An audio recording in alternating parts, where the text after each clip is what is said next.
Shocker! Shocker! You can't escape me! I'll chase you to the ends of the earth! Shocker! Shocker! I'll chase you to the ends of the earth! I will never let that clip live itself down. Holy macaroni. And there's already a bunch of you here in the chat. Thank you guys for being here early and ready and right away. Even though it's like it's night. It's not really early, but you get the point that I'm trying to make. Guys, it is the 80th episode of the Comic Shop Talk and part 2 of our Christmas special. Tonight we're talking actual comic books. Like, imagine that. Like the source material, the thing that all these movies and shows would not exist. Like straight up would not exist without the source material, the root of it all. I'm so happy to have you guys here. Seriously, how are you all doing tonight? Are you all ready for a good weekend? I know, obviously, for some of us, including me, we've had some absolutely crazy weather, and it's been wild, but we survived. We got through it. Of course, we did. Being in Illinois, you have to be cut out for this stuff. You basically had to be made of this type of weather. Not saying that that's great, but if you're built for it, you got it, man. You got it. So, guys, Christian, earlier, dude, the show hadn't even started. For a Canadian, $50! Joyex Noel, my friend in chat. Love from Canada. Christian, message me on Gilded. I'm going to send you something, okay? Please message me with how I can reach out to you for mailing stuff. Dude, thank you for that. That is a very extremely insanely generous super chat, my friend. Merry Christmas to you and your family. And how you doing, Vince Womack, Lord Thoth, Lovely Sherry, Phantom Outsider, 5 picoseconds, The Common Nerd, hello, Ruben, Christopher Haynes, and yes, the weather is quite huge. Yo, dude, I have no problem shipping to Canada, especially for guys like Christian Lord Thoth. Least I could do. Seriously, least I could do. And a Merry Christmas to you, you filthy animal, you. Thank you guys for being here right away. So yeah, tonight we're gonna talk Transformers number 145 from the UK. We're going to talk Spider-Man's Tangled Web, number 21, written and drawn by Darwin Cook, the legendary Darwin Cook to you. We got Legends of the Dark Knight, I think is number 79. And then we have the Batman and Robin Adventures, number 3, basically based off the animated series. So those are 4 comics tonight that we're talking about based off the source material. Hopefully, maybe we can also look at some ideas of what we want to do for next year too for other Christmas guys. Because I did learn as I was reading these and enjoying them and loving them that there's even more. I'm like, man, we're going to have to do an even bigger show next year and just, do other comics that we will not get into tonight. So this is an opportunity to enjoy some books and think about what we could do a whole year down the road. What's up, Captain James T. Skywalker? How are you? Hey, D-Bud. Hardly, man. We were 4 minutes late, and you're not even 4 minutes late, so it evens out. Common Nerd, shout out to you, man. I heard about your 1.8 subs. Congratulations. That is absolutely badass. You're going to get to 2K, and believe me when I say it's going to be huge. What's up, Stephen M. Kal-El? Hello, sir. Merry Christmas. Hello. Cheers and beers to you. Thank you, guys. All right, let's bring in a few of our panelists who are here already. I don't know. Fenrir will not be here tonight. Shout out to Fenrir. So hopefully he's doing all okay. I'm sure he's okay. He's a survivor. He's a youngster, but he's a survivor. All right, let's bring in our other gentleman here. Let's bring in Clobbering Times. Hey, buddy, what's up? Good to see you, bro. Good to see Thanks you, for having man. me here. Yes, indeed. Hello out there, my good friends in the chat. Good to see you all. Merry Christmas. Almost Christmas. Why does Christmas feel over already? It felt after last night, it feels over. So did a Christmas celebration, but that hasn't begun yet. So this is still we're still Christmasing. We got 2.5 days of Christmas left, right? So let's enjoy them. Yes, no, we're getting to the finish line, my friend, and it's oh so glorious. And tonight I will be having once I get to the drinking, I'm thinking like it's gonna be a very merry one tonight, very merry one because this is the type of night to celebrate comic books the Christmas way, and I'm glad we could do this. It's basically our celebration together because I'm not gonna be around tomorrow night and I'm not going to be around Sunday. So this is me hanging out with all of you Oh yeah, tonight and celebrating before it actually all happens because I've got a family to be with right. and we got stuff to do. So I'm happy I can hang out with you guys tonight. So, anyways, let's bring in our other gentleman Excellent. here. Howdy how! How's Hey, this time is Nick. season appropriate. it going, Pablo? Hey, going really good. Today I Hey, dude. had the pleasure of going randomly into the city and just Yeah. walking by. People are crazy, man. Oh, I People are- bet.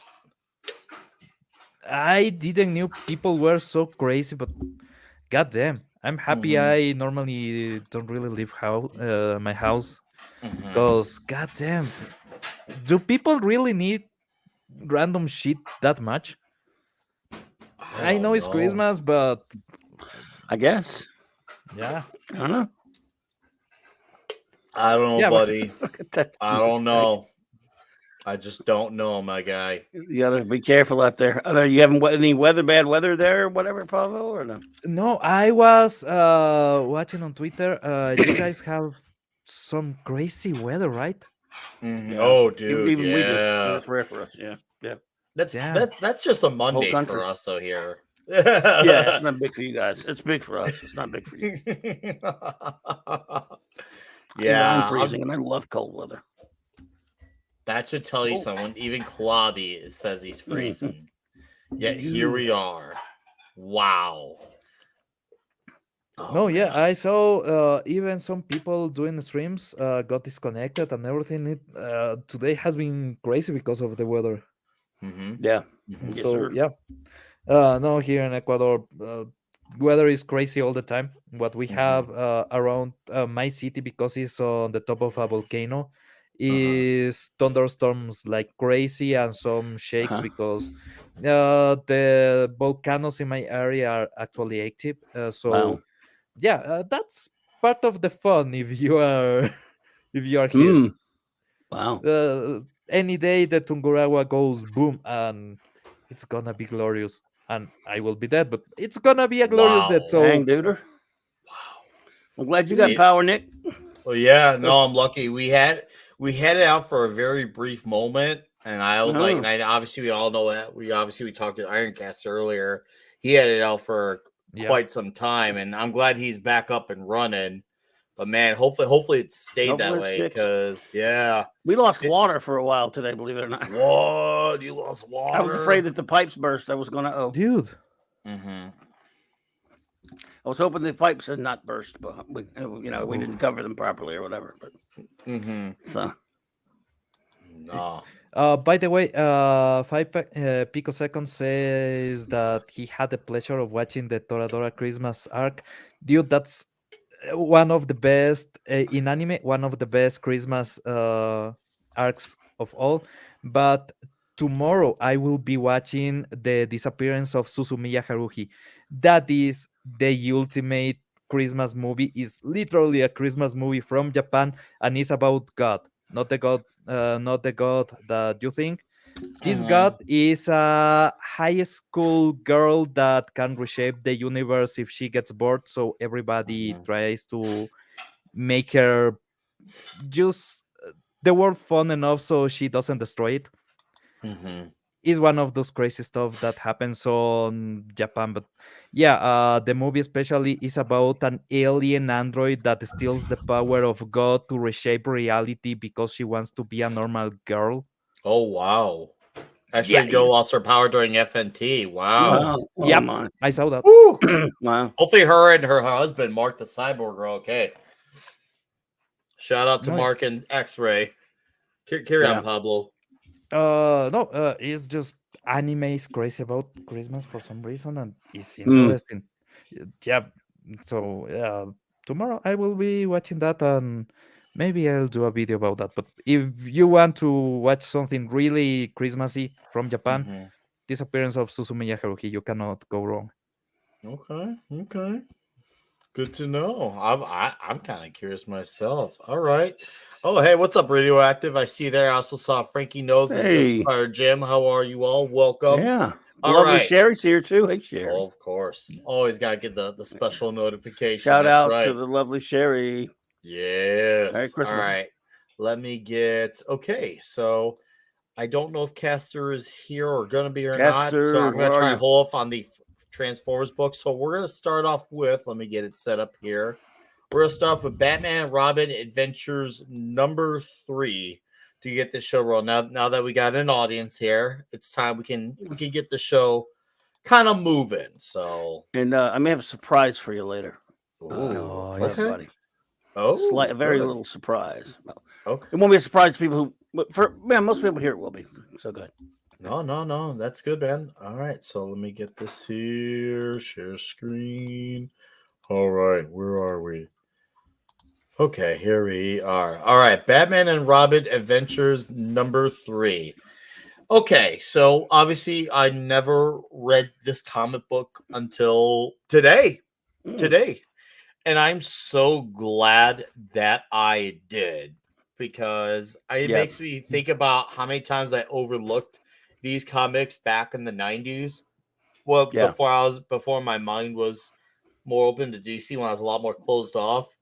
Dude, I should have read these. I like is it like They were today's really good. was a big reminder between this and Legends of the Dark Knight. This was a big reminder on why I should have not overlooked DC the way I did because I had read a really cool, fun story, and Riddler's my favorite Batman villain, which obviously there's going to be a little bit more. I'll admit there's going to be a little bit Okay. more favoritism leaning my way, but all I could do was watch this, and I felt the movements. I heard all the voices from the animated series, whether it was Gordon, obviously, Batman, of course, even Riddler's voice.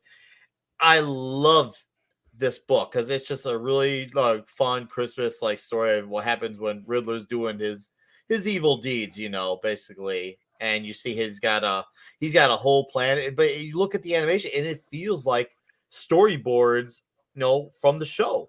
It feels like it's like wow, it really nails the look and feel from the show, and I like the humor in this too. There's some little nice nods and humors. I think there's even a character named Graham Noland, and I love Yeah. this little thing right here where the villains were like, "Oh hey," like I like their cameo, especially Scarface Dex, the ventriloquist in the Yes. head. I chuckled at them like, "Wow, they got some good jokes." Yeah, here you Graham Noland. I'm like, "How totally not a Graham Noland." Just a big coincidence. Nothing to see here. So I had a great time reading this story, and of course there was a nice little heartfelt moment as well, which I won't get into because I'll say for you guys to talk about. But it really wrapped up nicely with a nice one and done story adventure that was just absolutely fun and festive filling, and I was a big fan. I'll probably go there very strong 8.6 on this one. I'll pass it on to you, Klobby. You've grown up with this one, so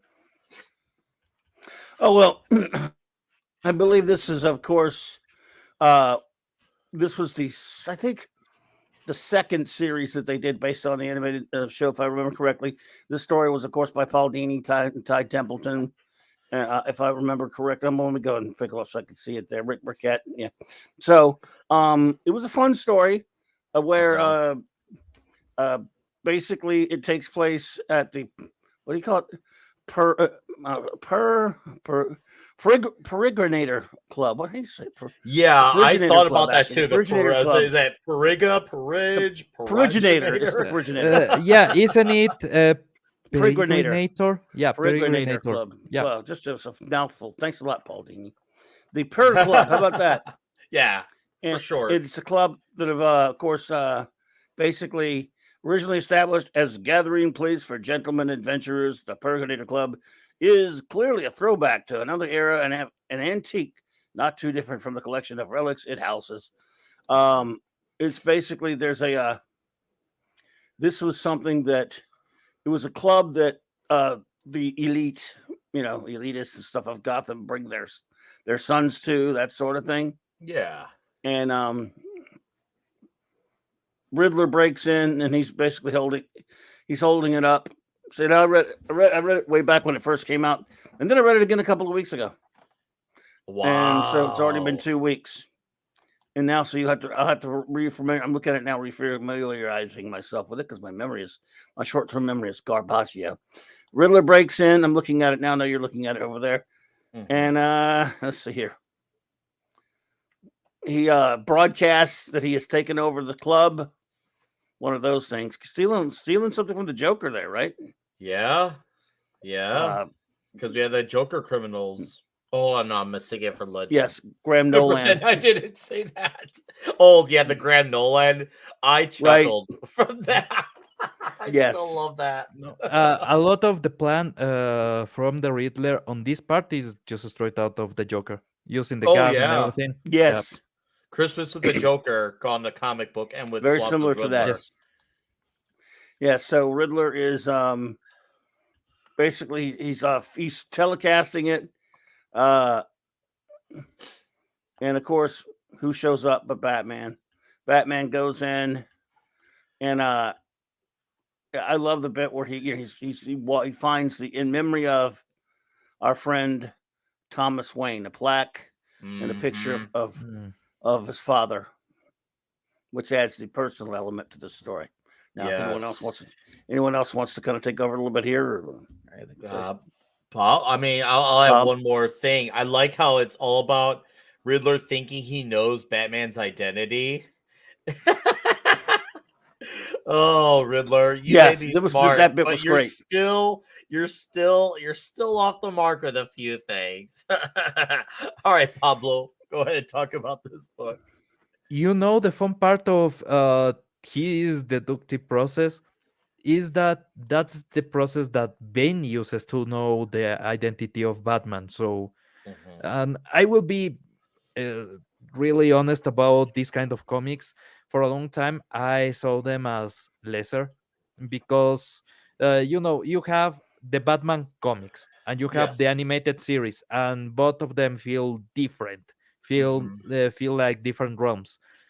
So if I want to watch the animated series, why will I buy a comic? If I want to read a Batman comic, I will read the Batman comic proper, the main thing.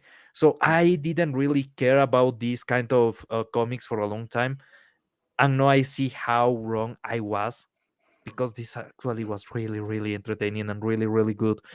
So yeah, that Dude, train I of was thought. the same way, Pablo. Can I bring this up really quick? That reminded me, because when I was enjoying Spider-Man when I was a kid, I would see the Amazing Spider-Man, and then I would see like the cartoonish looking comics, which I originally like ignored. And then around the 2000s, I decided to look into them. I'm like, oh, actually, some of these are actually pretty good. Why did I ignore these? Because I remember thinking to myself, oh, I thought lesser of them the same way you did. But with Batman, I didn't take it seriously because I thought, oh, there's Amazing Spider-Man, and there's a book that looks based closer to the cartoons. So I just, to me, for some reason, it felt like a lesser thing. Now I'm like, wow, I made a dumb move. Yeah, there's a logic behind that train of thought, because you have had things like Street Fighter, the movie, the game, and it's not really Street Fighter, and is a terrible game for the movie. So who really cares? I thought this kind of comics, like Batman, the animated series, the comic, and it's like, but I already have a Batman comic and it's really good. So maybe I should. We all have done that. We've all done that, though, dude. Where it's something we weren't into before, then when things pass, and go, man, I can't believe it wasn't. I mean, who has that not happened to? So absolutely. And this was that. I bought this. I didn't buy them all the time either. Of course, I love the cartoons. We all did.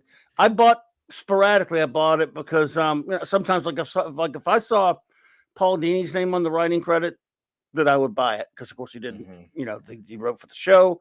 He wrote some of the best episodes of the show. He wrote Mad Love, many other things. So I remember when they started this one up, which I think was after the original was just called Batman Adventures, I think. Yeah. And they started the new this Batman Adventures. The new one. But Batman it Adventures. was well, the first one I thought it was just called Batman Adventures, and then it was anyway. Yes. And then this was like the Batman Adventures, Batman and Robin Adventures, or whatever. But anyway, Mhm. what was fun about it is Dini always manages to find clever plots and stuff. And now that I've jogged my memory a little bit, yes, the whole point is for some reason the Riddler has reasoned that he thinks he can figure out Batman and Robin's identities at the Peregrinator Club, whatever. Oh, I hate that name. Club. And but I love the shot when he says, "I'm here tonight at this business club. The Riddler shall explore the greatest mystery of all, the true identities of Batman and Robin." And they cut to his shot in Arkham Asylum of Joker and Ivy and Ventriloquist and Two-Face watching TV. Joker's got a big smile on his face. We don't know why, but you're like, man, are they going to go back to them? But it's just like Joker's like, yeah, sure. No, to be honest, if you think about it, that's the kind of common hell because they are not in prison; they are in a psychiatric. Well, they're in Arkham, yeah. Yeah. So basically, having those kind of common house with a TV playing is something that you will see in real life. Is really quite normal. So Yeah. for me, the fun part was not that setup as it is the thing that they actually allowed the Joker to go to the common area. They allowed the Joker to be mixed in, and then you think, yeah, because the rest of the inmates there are equally as crazy, are equally as dangerous. So why the hell not? Yeah, have a TV. Sure. I love that when they get into the conversation about his reasoning with Summer Gleason said, "That's insane. What makes you think Batman and Robin are here? They must have hired you for your looks," he tells her. He sits on her head, "Because there ain't nothing up here. Think, TV monkey. Think. Examine, as I did, the few known facts about Batman." Let's see here. 1, he's relatively young, someplace between, let's say 28 and 40. 2, he's got money, or at very least, is bankrolled by someone who does. Let's face it, those Batmobiles don't come cheap. 3, he's rich. If he's rich, it follows he's also one of the well-to-do of Gotham City, and more than likely a member of this club. She goes, "Makes sense. Why didn't you never think of that?" That's what there's a shot where the Scarface hitting his ventriloquist. I love that moment with the Scarface. That was one of my favorite panels in the entire book, just because obviously I've made it very clear how big of a fan I am of that character. So to see that added to it, I'm like, yes. And something really crazy. They actually let the ventriloquist have a Scarface inside of the asylum. Yes, true. Another thing that's kind of weird right there, but still. Yeah, there's so much. They would actually, It's Arkham. Of course, it's corrupt, and they're gonna allow that at Arkham. And to me, and that made for Arkham, that's like I would expect that. I'm sure Chicago jail and prisons. I guess it's part of his treatment. But Riddler said, and 4, there's Robin.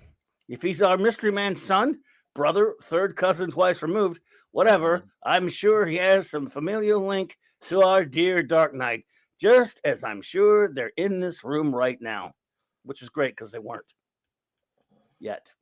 But then you're right. He picked a guy named Graham Noland. Your multi-million-dollar computer firm has donated a fortune to victims of violent crimes. Plus, you and your son are world-class gymnasts. You two might very well be Batman and Robin. Please, I don't know what you're talking about. Just leave my son alone. Okay, that process right there is really faulty, but I will not blame the Riddler for falling at that, because maybe he doesn't really have a connection with wealthy people, but a lot of wealthy people have their kids on gymnastics and on things like piano and stuff all the time, and they are actually really good. I have a couple of cousins that are that kind of fancy girls. His logic stands though, because they would have to be in good shape, obviously. Yeah, but literally is because of the honor of the family, and because they have wealth and they have to show it off in some ways. Mhm. They go to all these crazy extra activities. So they play piano. One of them actually rides horses and have some trophies and a lot of bullshit. It's a lot of fancy stuff that I don't really get. But that's common on a lot of those households. So him, or at least the kid being fit, being a gymnast, that's Mhm. actually quite normal. They are a wealthy family. Well, The part of the reasoning is sound. You need somebody that can pull all the stunts and everything, but the Riddler is missing a lot of key stuff here. well, he knows he's reaching. He's the Riddler Yeah. because and he found another guy, proud patriarch Ian McIver or whatever, and his son and his grandsons Alex, Jake, along with their baby brother Michael. How about it, Gramps? As founder of Mhm. McIver Technologies, you could have easily whipped up the Mhm. Batmobile and all of the other nasty gizmos Batman uses. If I couldn't Mhm. get out of this chair, I'd shove that cane up your smug. Granddad, don't. So he got his feisty old granddad. Uh, anyway, so he It's keeps kind of grilling him. Go ahead. He goes through yeah. suspects. Go ahead. No. It's just I like how I like how it ends. Like it's definitely it feels like a neat wrapped up in a bow type of ending. It's like so it's like pretend like just say like I don't know if you're some kid who is discovering the show and you want to check out some comic books and you knew the cartoon. You can read this very accessibly. You can jump in and jump on, and obviously, if you liked it and want more, you can obviously go out and seek more and not feel lost. This is a very accessible Mhm. comic. I Well, think it gets huge points for that, especially if you well, know yeah. the animated series. Well, the cleverness of Paul Dini is also displayed in the next panel where, Riddler continues grilling the old man in the wheelchair. He says, but you can't get out of your chair, can you, Ian? Not since that terrible day 15 years ago when a Yeah. robber at your factory put a bullet through your spine, killed your son and his wife, and left the kids here orphans. It's obvious. You think about it, folks. The McIvers had the motivation and money to start a whole Batman dynasty. Grandpa Mhm. masterminds the whole operation, while the twins switch off as Batman, as Batman, and the younger learns the ropes as Robin. You want me to waste him now, boss? So I love that how it's pretty clever.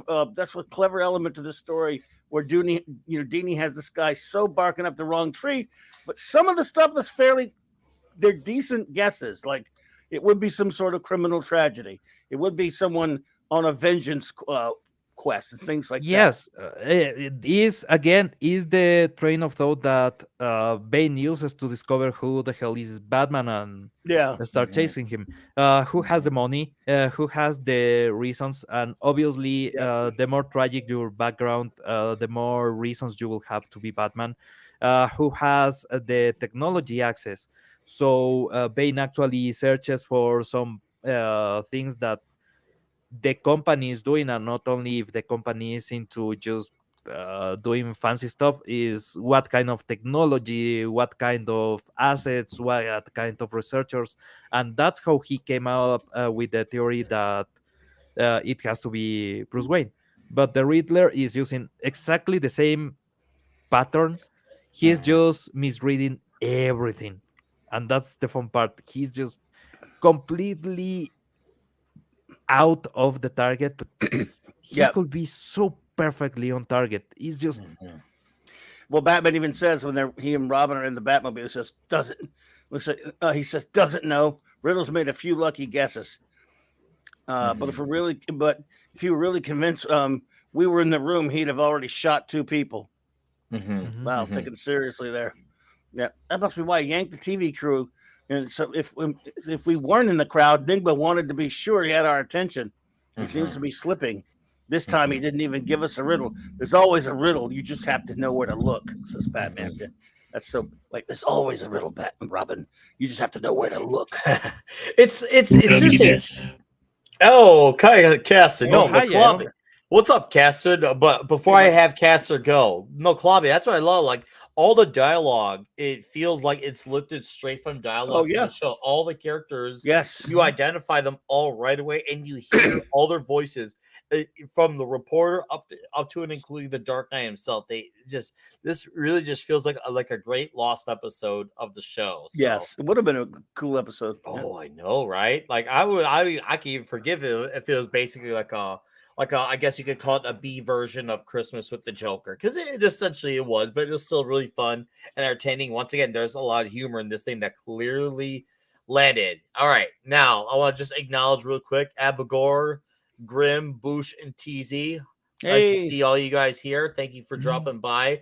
Vince had a great quick comment, said when we were talking about overlooking because of a lack of knowledge or seriousness. Stay With Me and Beast Wars 90s CG animation looked 90s, so I didn't watch it first. Big mistake, dude. I know that feel, man. And then yeah, if you were in the same train with Reboot, Reboot is a crazy good series. When it gets going, it gets really going. So yeah, 90s animation, 3D animation. I would also point out that between the two CGI shows, Reboot has aged much better for the looks than Beast Wars did. Yes. Okay. All right, so I got one more here. Stephen N. He's a big fan of the Riddler's look, the anime series. I love his suit. For me, it was I think I can't remember which I caught first between the suit or the 60s. I like them both, but I'm gonna lean slightly more towards the suit. I feel like it helps him like separate. I feel like his outfit's just really nice, and he's just really well. What's the word here? He's really elegant in it. He's really elegant. Yeah, he's definitely very sharp in the suit. But I could definitely find love for the suit because on the 60s suit, I love that giant question mark on his chest. When there's cheesy outfits, I will always have a first love for cheesy outfits. And that one, like, it knows it's cheese. It knows that it's probably brie cheese even. And it is very shameless about. So still probably my second favorite suit is the 60s one. But anyways, what's up, Ironcaster? Hey, Caster. What's up, bud? You're His muted. mic is off. You're muted, brother. Oh, I think he knows that. Is Now he I trying do. to roll? Oh, there you go. Okay. What's up, man? I was just kind of off trying to get one or two little last minute things taken care of. You know, funny how much you got to do when you kind of lose power for like half the day. But dude, I'm here now. That's all that matters. And look, it's snowing. Yeah, right. It Nice. is snowing. Nice. You've had quite the day, dude. Yeah. We were out of power for like about 4 or 5 hours today. So man, crazy, just crazy. But I'm just glad I'm not in the worst of it, and I feel bad for either. anyone who's getting hit by much worse. So, like, guys, take care out there. Like, anyone who's dealing with the snow regular knows it's no joke. Absolutely. Yeah. Oh no, it's not. And like I said, I'm the type of guy who, as I said yesterday on TNT, I'm the type of guy who looks forward to tidal waves. So for me to say this was really, really gnarly weather, it really was, because I'm not one to just say that. I'm like, oh, hey, tidal wave, guys, get me on a surfboard. Let's do this.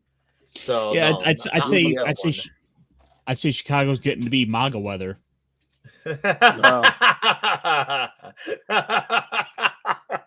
Oh yeah, we're having Jesse part 2. Yeah. Oh, that was perfectly timed, Casser. Well done. Well, you know what? Since you're here and this is our first book, and we already put out our thoughts, and shout out to Pat S in the chat. I saw you there, sir. All right, thanks for dropping in. Merry Christmas, my friend. Casser, why don't you tell us about your thoughts on Batman and Robin Adventures #3? This was a lot. So I should kind of set the stage. Reading through this, I had to go throw on the soundtrack for the Batman '89. So I had the classic soundtrack going on for Batman. So I've got that Danny Elfman playing in the background as I'm reading through what feels like what should properly be an episode of the animated series. It was the best like music I could have had on in the background for what is ultimately a really good Christmas comic, for the season. It's always great to see the Riddler used because he's my top 5 Batman villains. Really, there's not a lot I can really say about it outside of what you guys have already said. I think the story is really well done here. Yeah. There's one bit. Oh, I was going to point out Caster, but go ahead. I was going to say also the art is spot on for the style of the Ty animes. Templeton. Yeah. Yes. Yeah. Hey, Well- common. Oh, go ahead, Klobby. No, go ahead. Good. I was gonna say really quickly, common nerd. If you ever want to come on, dude, let me know. I'd be glad to have you as a guest for an episode. I know you're here a lot, hanging out with us, and I know you got a channel. You might as well just join us for a panel one night. Let me know if you're interested. Throwing that out there. Carry on. Well, another one of the nice character touches in this story was when Batman and Robin first entered the museum before the club before they go after Riddler.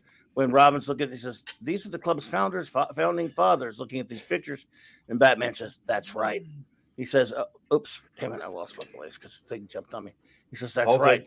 A long time ago, one of them told me he couldn't wait to bring his son here for his first club Christmas." And he's looking up at this picture, and then you see Batman touching the plaque. It says, "In memory of our friend Dr. Thomas Wayne," and it just says, "Things changed." It's like, whoa.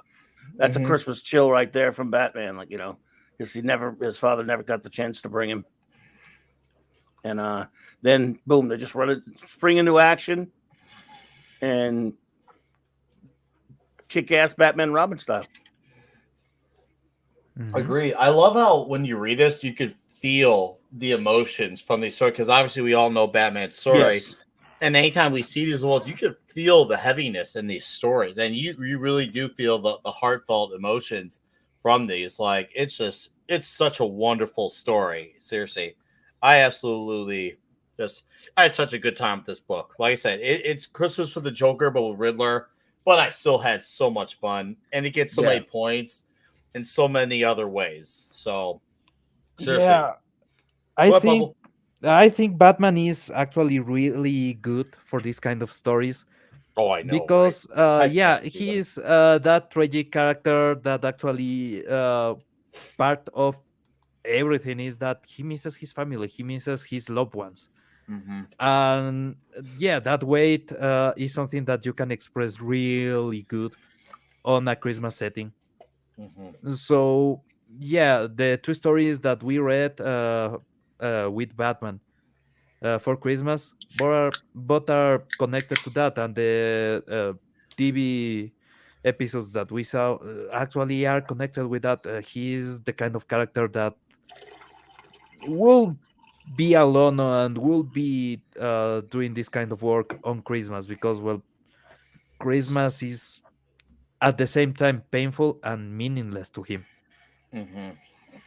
Yes. And it's funny, Nick, we were talking about how it's sort of Christmas with the Joker, so it's Christmas with the Riddler.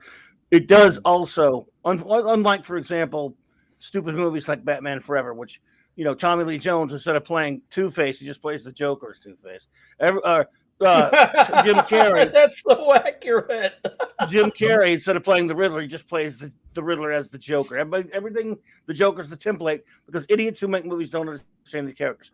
There's a fundamental difference in this story when we get to the end and we find all that stuff about the secret identity.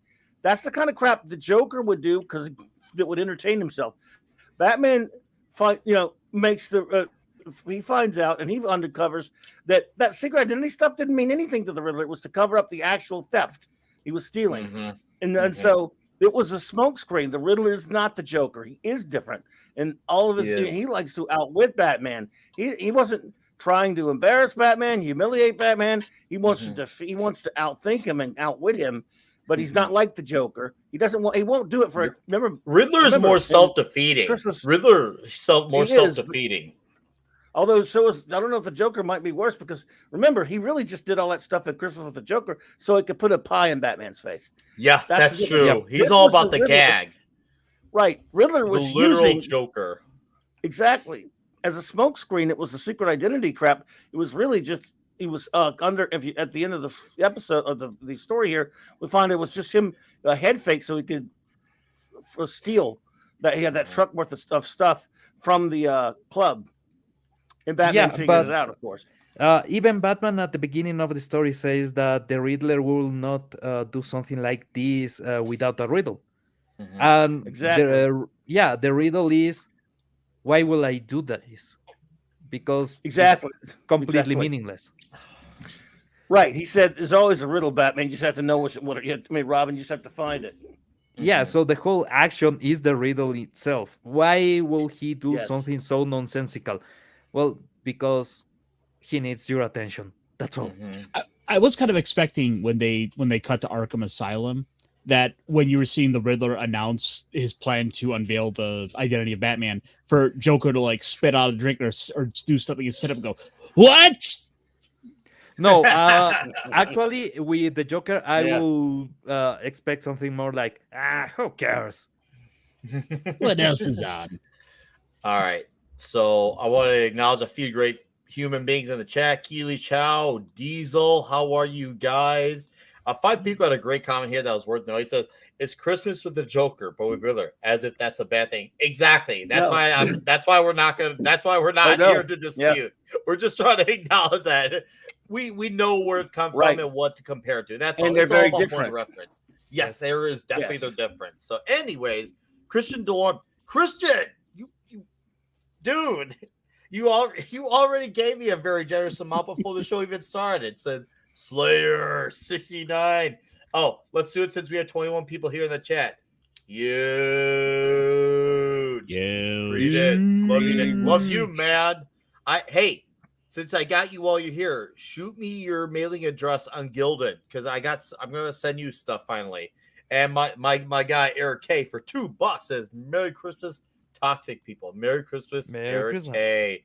Thank you Oh, yeah. guys. Seriously, you're all too generous tonight, but I will gladly accept it. So hopefully everyone is good. And now that we got 20 plus of you here in the chat, before we move on to our next comment, it's that time of the night. You all know how this goes by now. It's time to get your glasses here. I've got mine. It's been a day. It's been quite the day. It's All the right, most guys. wonderful Do it- time of the Of year. This is to you crazy people in the chat. This is to 80 episodes now of the comic shop and to Friday nights. And we're 20 more to 100. And of course, a wonderful Merry Christmas. Cheers. Salute. Oh, hey, Phantom Outside. Actually, Eggnog. all right, I gotta upload this here.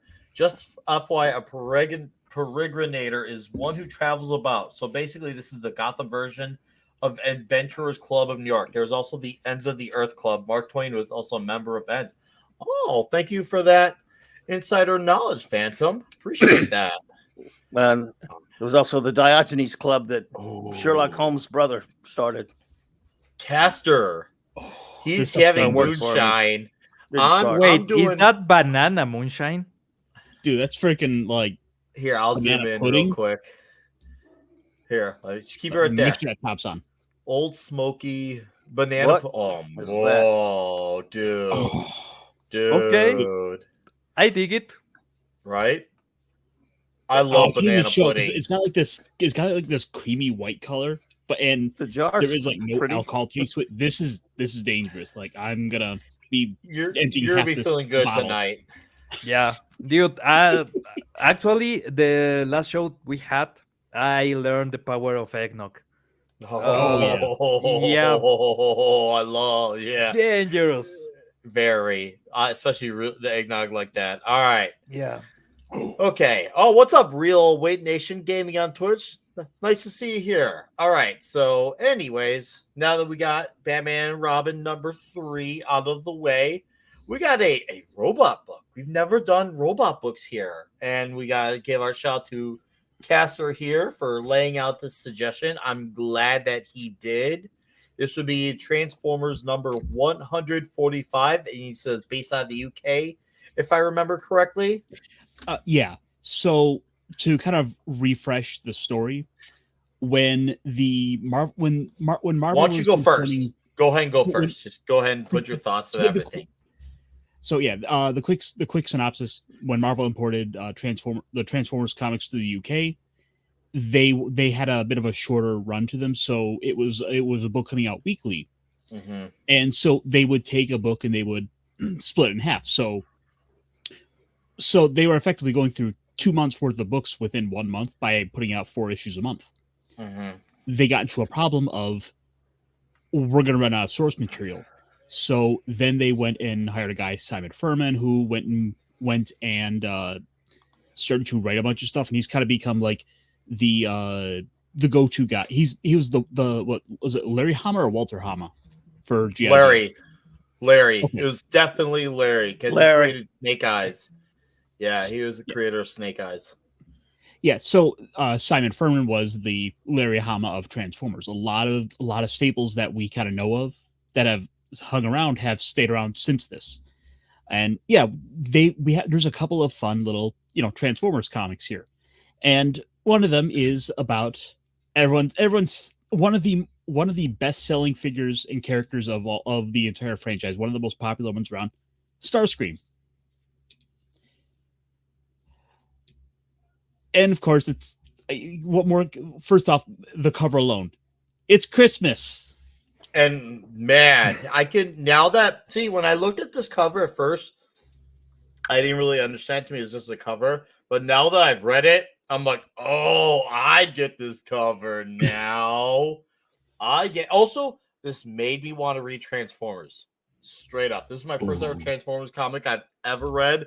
Now I'm actually interested. So we will be talking throughout the next few days on some Transformers comics for me to read and look into. We will talk. But carry on. I just want to throw that in there. I'll just immediately point out, honestly, IDW had a phenomenal run. But that's for other stuff. Okay. All right, let me get my Starscream voice on here. It's Christmas. So what? I like it. So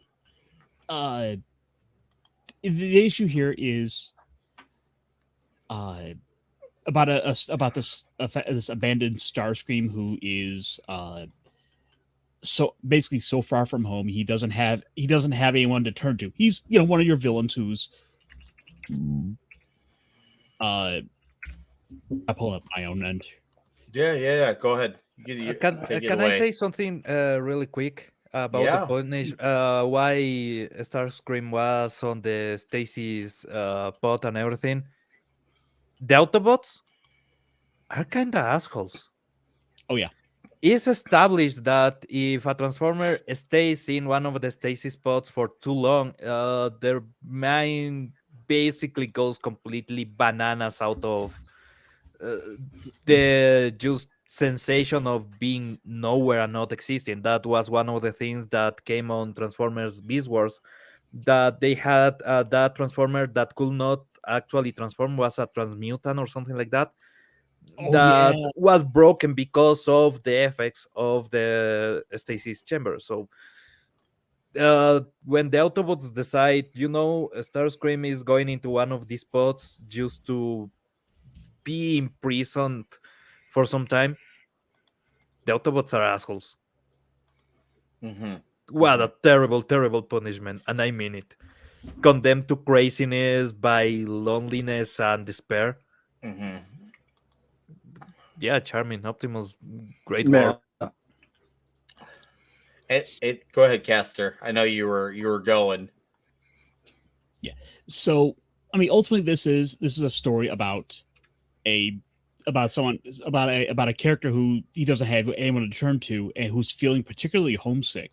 And as at this time of year, it's a story that hits really hard for that. Where he's his own. There's no among his own allies, like any sign of weakness, and they will pounce on you. Of course, he's a character who has many times tried to take advantage of Megatron's weakness to usurp control. Like the time, for example, Megatron lost his voice. Well, now it looks like Megatron can no longer speak. He's unfit for leadership. I, Starscream, am now the leader of the Decepticons. It's Yeah, I have a question. If Megatron only could transform into a gun, why didn't Starscream just stick him into a drawer? that would be too easy. Yeah, It would be too easy. Oh man. Any final thoughts, Caster? Or if you got a lot more, you can go. Don't feel like we're Oh, on yeah. like a constraint here. It's like I said, it's just kind of a little story where just like one human is like trying to like express the Christmas spirit, and Starscream, who decides he doesn't want to waste the energy to kill this little annoying twerp, decides to humor him. Yeah. Yeah. All right. Will that be all then? That's it. That's final thoughts then. Well, just that, just kind of also, ironically, him showing kindness to humans then leads to him getting attacked by an Autobot, Yeah. and then those humans come to his aid, which Mhm. it's just a fun little comic, and something I feel is apparently from your reaction is a good kind of first step into this. It is. mhm. Like I said, here's the thing. Once again, it was accessible because I don't know jack about any of these. One, I've only seen like a few of the movies and maybe some of the cartoons in the early and mid 90s, maybe. But even if I did, I have no clear memory of any of it. And that's not no positive nor negative. It's just it was a long time ago, and there's certain things that stuck out and certain things I just don't remember. But getting into this book, it was accessible, it was fun, very funny. And also, I love the action. So I guess I'll take it away from here. But I love the action. I love the fight between him and what's his face, who turned into a cop car, Streetwise. Streetwise, was that his name? He might be. Yeah, it All was right. Street Edge. I thought the fight was cool, and the fact that like it was all a misunderstanding that Starscream was actually trying to help the citizens and ends up backfiring, so that they get into a slugfest. I thought was great. And then you see how it brings it all around because like the kid starts to think, wow, maybe there is no saving Starscream. But at the end of the book, he gets the acknowledgement, and all of a sudden you're like, oh, hey, maybe there was some, we'll say Starscream has a robotic heart deep down inside, like of it all. So I thought that was a very heartwarming ending. That was like, that's a great way to touch upon it, and I like how it was very to the point. Obviously, because it's a short story. It was the main story in this book, and I was very entertained by it. Like I said, you got to know who the characters were, what was going on, what developed, and what was the fallout of it all, and it was wrapped up really quickly and neatly, and didn't even feel rushed. Even those like 15 pages, it did not feel rushed one bit. So I am definitely very, very curious to start reading some Transformers because this got my attention. Just seeing once again the action alone, it was cool to see those things duking out and see the way the what's his name? Streetwise, the one who morphed from a police car, seeing him be able to like, oh, okay, I need to outsmart him. So I can't get around. So I'm just gonna morph into a car to go around him and then morph back into a transformer, just a slug. I'm like, oh, that's actually really damn cool. And I'm like, damn, Ashton was really smart in these books way back when. So yeah, Yeah. I'm sold. I had a great time. Go ahead, Pablo. No, it's just that kind of maneuver you actually will see on the cartoons. We never saw anything like that on the movies because normally in the cartoons or in the comics or even in the games, having the ability to transform into a vehicle is just another power that you can use to punch harder. So Yep. yeah, that's something that in the Michael Bay movies always I thought was kind of really stupid because yeah, a lot of the transformations are really devastating if they use them right. But yeah, instead they wanted to have all the CG gobbledygook that nobody could understand. Yeah. What were your overall thoughts on this one, Pablo? I actually really liked it. The Starscream kind of understanding Christmas and being homesick and everything. I was like, I don't see it. But then again, if you are gonna do a story like this, it gotta be with the asshole of the villains. Yes. because the other villains are just evil. He is not only evil, he's an asshole with everybody because he's extra evil. So him being Christmassy and actually having the cheer and helping people, and the whole discussion, him just standing there like, okay, is this human living? Should I kill him? Normally I will kill him, but he seems alone. I'm alone. God damn it, I will let him live, but leave me alone. Yeah, that whole part I thought was hilarious. Is Mhm. and just the guy standing there like, you're a robot, right? Who the Oh, I fuck just love cares? how, Let me alone. dude, Starscream could have killed this kid. Yeah. And he could have straight up just blasted him Dr. Manhattan style. And Instead, he didn't. And that kid would just was like, you got to at least witness the feeling of it. yeah, That was and conviction. the scene, the setting of the scene looks like My Neighbor Totoro, that Mhm. Ghibli film. So even the imagery is so comedic because of that. Because that scene on My Neighbor Totoro is Totoro actually using an umbrella to keep the kid from the rain. No, here is just the Stark screaming is there like, so like kill him. God damn, I want to kill him. Mhm. So yeah, it's funny. The whole concept of this comic is really stupid, and I enjoy it a lot. Yeah. Well, you got to remember, Starscream within the ranks of the Decepticons is also like the second in command, Yes, Mhm. and also like the leader of all the Seekers. So he's like one of the combat leaders, even though he's also a complete coward. So at the first sign of hardship, he's gonna be the first one out. That's great. Anything else, Pablo? no, that will be it. This one was actually really simple, really short, and entertaining. Just Very. really I entertaining. really want to find out what Klobby thinks. And we will get there. Before we do, what's up, awesome one? Nice to see you here in the chat. Merry Christmas to you. And Christian Dorn for another Canadian fight. Christian, you're crazy. Why did the snowman pull down his pants? He heard the snowblower was coming. What? Wow. Oh wow.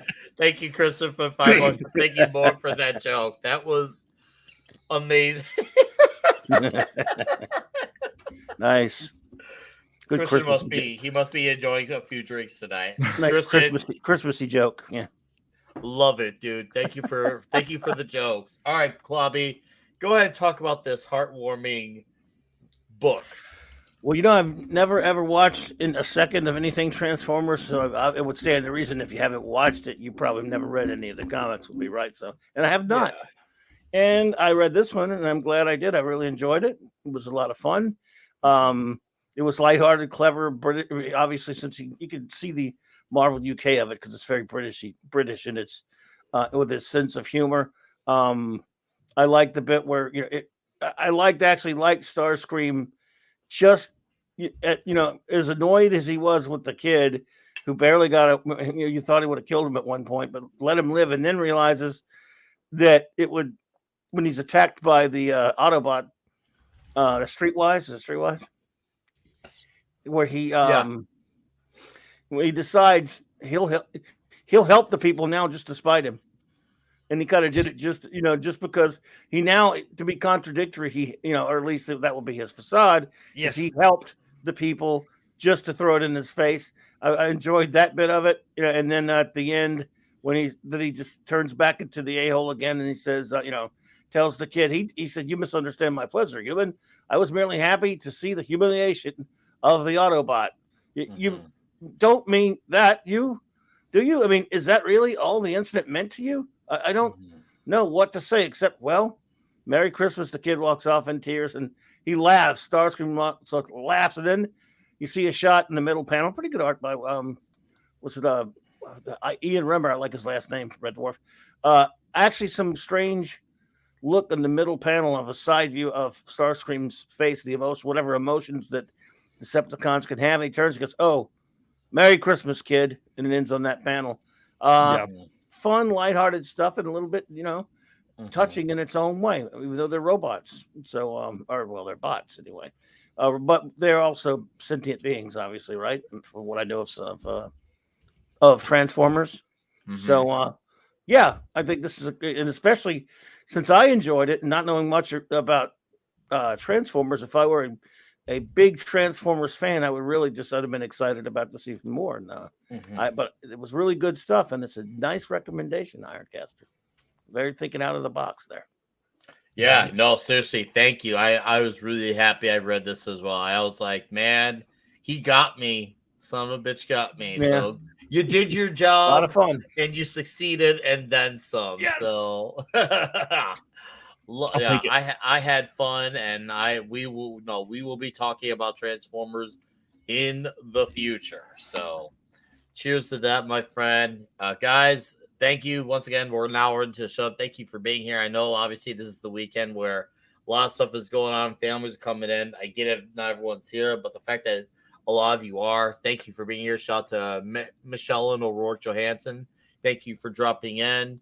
Yeah, I'm just glad we can hang out with you this Friday night, talking comic books and getting festive. So shout out to all of you in the chat. Thanks for being here. All right, appreciate it. We're gonna get on transitioning over again. This time we're gonna do another Batman book, and this one was titled Legends of the Dark Knight, number 79. And once again, another book I never read until today. But boy, am I feeling regret after reading it, in the sense that why did I not read this? Because I actually recognize this cover. I recognize it. This one I was starting to like say, okay, I should still look at DC and maybe acknowledging that, hey, they got books too I should check out. But I, for some reason, just never got around to it. But after reading it today, I'm like, this book freaking rules. And let me get that screen up. Shout out to New Bomb Turk in the chat. I see you there, sir. How you doing? Oh, did I screw that up? Here, let's try that again. Yes, and Legends of the Dark Knight is straight fire. And this was written by Mark Millar. Yep. And I was like, I gotta get the pencilers in because I really enjoyed the penciler who did this book. I was like, okay, who Stephen did? Yowell. Yeah, I gotta Steve get Yowell. Steve Yowell. Okay, Inked by the great Dick Giordano. Dick Giordano. Oh, okay. Why is it not letting me? Okay. For some reason, it's not letting me go forward on the book. Hold on a sec, guys. Let me see why it's doing that. Maybe. Hopefully, it's not power issue. I gotta make sure first that I What are you don't got looking a for? power. Well, I had the pages uploaded for Legends of the Dark Knight. Oh, here we go. Okay, we're coming to our senses here. We'll find you a link. I got it. I can got link it. it if you want. It's coming. I mean, if you want to have it on backup in case it does it again, go ahead. But it's Title definitely it is giving me issues here with the pages. Yeah, I'm have it anyway. So yeah, I got it. Up here Okay, anyway. good. Because Mm. yeah, it is giving me issues here. But bro, what Yes, is going on? Last little while. But anyway, Okay. There we go. We got something here. Hopefully it'll actually. Oh no, bipolar. I hate your technology. Anyways, I love the art in this book. I just want to get that out of the way straight. I absolutely love this art. I love the way the Batmobile looks too. I really enjoyed it. I was just like, I like the story too. Once again, another really like personal story. You see if there's a gang that's involved with stuff, and you see how it's connected to a certain gentleman who happens to have kids, and he kind of made the wrong decisions. But then you see him go, or you don't see him, you hear about him go back on his decisions because it happened off screen. And you see he's like, hey, listen, I'm the one who messed up, but I gave everything back. You know, I'm trying to make right by my kids. Like, obviously, he did something wrong, but he did try to make right by giving it all back. And Batman left a little gift, say, hey, you better not do this again. But since you did the right thing and gave back, I'll forgive you. Left him with a little Christmas present himself. And then there was the ending for me, which is with the train tracks. We'll just say the train tracks. I felt the emotion of that with the last gift hit that Mhm. he got from his parents, dude. I was just like, damn, this book gave me the mad feels here. So I absolutely Yeah. loved the action, loved the festiveness, loved how deep this one was. And and there was Yeah. two really heartfelt moments that gave you the feels within a few pages of each other near the end. So I absolutely love this issue. I'm probably gonna give this like a strong 9.1 out of 10. I thought this was a fantastically written issue. Once again, I loved looking at it too. I definitely took the time to just look at each page and admire it. So why don't you go on ahead, Pablo? Dude, Batman is really broken inside. This comic, actually, the ending. Uh, uh, Last week, actually, we had a similar story because connecting Batman with his parents and with toys from his parents is actually a really good way to gather some emotions. So last Mhm. week was he rejected the toy. In this one, instead, is him trying to save the toy that just means so much because it's the last thing that his parents gave him, and I actually can feel that. That is a sensation that I think a lot of people have had. That something, the last momento from somebody that you really love, Mhm. being lost or stolen is really devastating, because you are not just losing a thing, you are losing that connection, all those memories, maybe the regrets, the joy, everything that is intertwined with the existence of that thing in your life, just Mhm. being there. So using that for Batman works really, really good. I thought it was brilliant. The way that they kept in secret during the whole issue, what was it? Just to keep building the tension. Is it a secret? Is it a way to find the real identity for Batman? Is something that may actually hurt the Wayne Corporation? Is something that important? Well, it's even more important. Mhm. Just is not something that you can say how valuable it is, because the meaning that it has, the meaning that it carries. So I thought that was really, really smart. And Batman being desperate and still acting as Batman during the whole situation, Mhm. uh, that shows you who he really is. He doesn't lose it. He's desperate. He's trying to recover something. He's obviously going out of mission, because this is not just fighting crime. This is a personal vendetta. This is a personal issue. But he's still acting as Batman. He's still following his code. He's still following procedure. He's still using all the gadgets, all his knowledge to complete something that most people will just go crazy bananas center and slap everybody. And the guy, the actual thief, being forgiven. mm,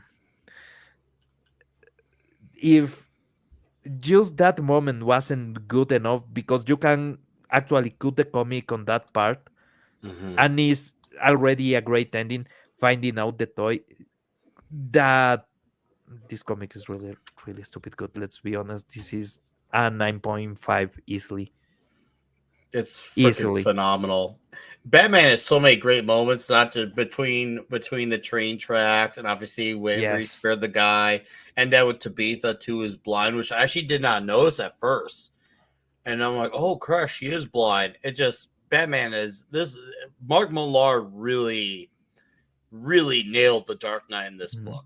Like it's clear that when before Mark Millar signed on to write Batman, he clearly did his homework to nail his voice, his emotions, his movements, his everything. I love this book so much. Yeah, and the human connection. That's something that he managed really, really good on You're this one. right. Good And point, yeah, Pablo. but Yeah. Batman is a difficult character to actually show human connection, because he's supposed to be stoic.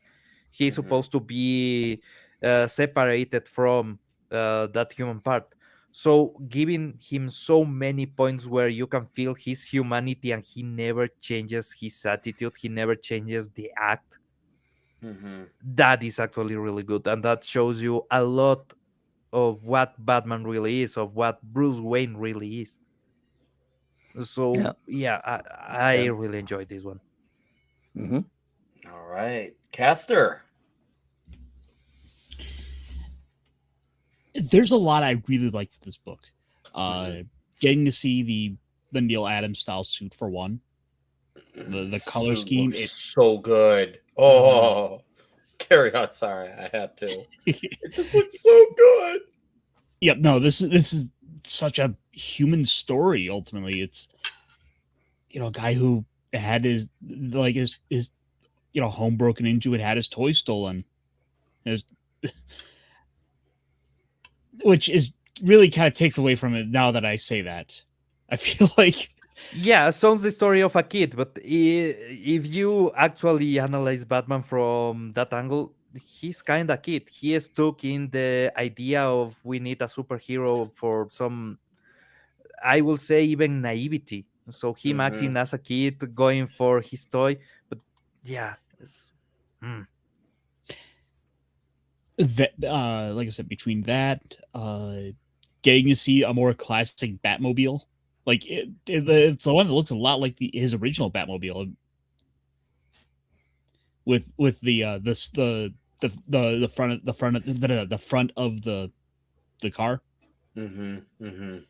It's like this feels like an earlier Bruce, like one who hasn't had nearly as much time to refine himself. So this is a story you could really put at any time in his career, but I'd say just based on some of the stuff, it's like an earlier Batman.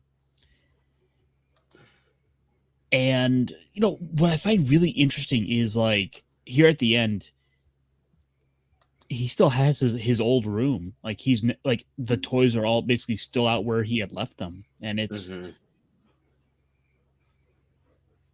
it's something I've never really thought about, like about the childhood room of Bruce Wayne within the manor. Like, Mm-hmm. has that ever really been brought up? Because it seems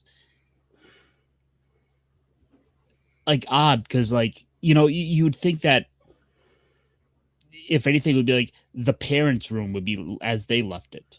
Mm-hmm. Mm-hmm. No, that's a good point, Caster. Really No, good but point. It that just goes to show you, rather than writers who want to just change things, Mark Millar added a layer to Batman's mythos. It's one that you would think, well, like, wow, how did someone not come up with that sooner? Because think about it, at this point in time when this comic came out, so many years and decades even of writers had the opportunity to do this. It wasn't until Mark Millar did it. It just goes to show you, when someone says everything's been done, that is not true. And this proved it. yeah, but this understand Batman in a level that a lot of people don't really do because of when the Waynes die, is not their time that stopped. Actually, Bruce copes with that and process that in a lot of really healthy ways. He actually turns that into motivation and into focus. That's an actual really good step into avoiding a depression. He actually grows and becomes a man. But what happened with Bruce of that moment? What happened with the kid? What happened with the boy that was alone in the alleyway? No, we see what? Time stopped. Time froze. That kid is the one that disappeared. What is left is this hyper focused man, but is already a man. That moment, everything breaks, and you can see it on the room. Yeah, the room is exactly like that moment because that's the moment when Bruce Wayne stops being that kid. That kid dies Mm-hmm. with his parents. The man that is left has nothing to do with that kid. Mm-hmm. So yeah, it's brilliant. And getting to see for a moment here, like one of the last panels there, Bruce sitting in the middle of his train track, like it's like he has a moment that now that he's putting it all back to kind of reconnect with that. It seems like and that's it really the comic really kind of took me back for a moment, and I had to kind of really appreciate it. I felt because again, it's this aspect of Bruce that you don't really ever get to see. It's just him. I mean, it's always a lot of sort of mourning over his parents, but this is like a moment where like while Bruce is kind of doing that, but he's in a way connecting with his younger self. Yeah, he's Where mourning himself. it's not about his parents for once. This is a moment about Bruce. Well said, Caster. Seriously.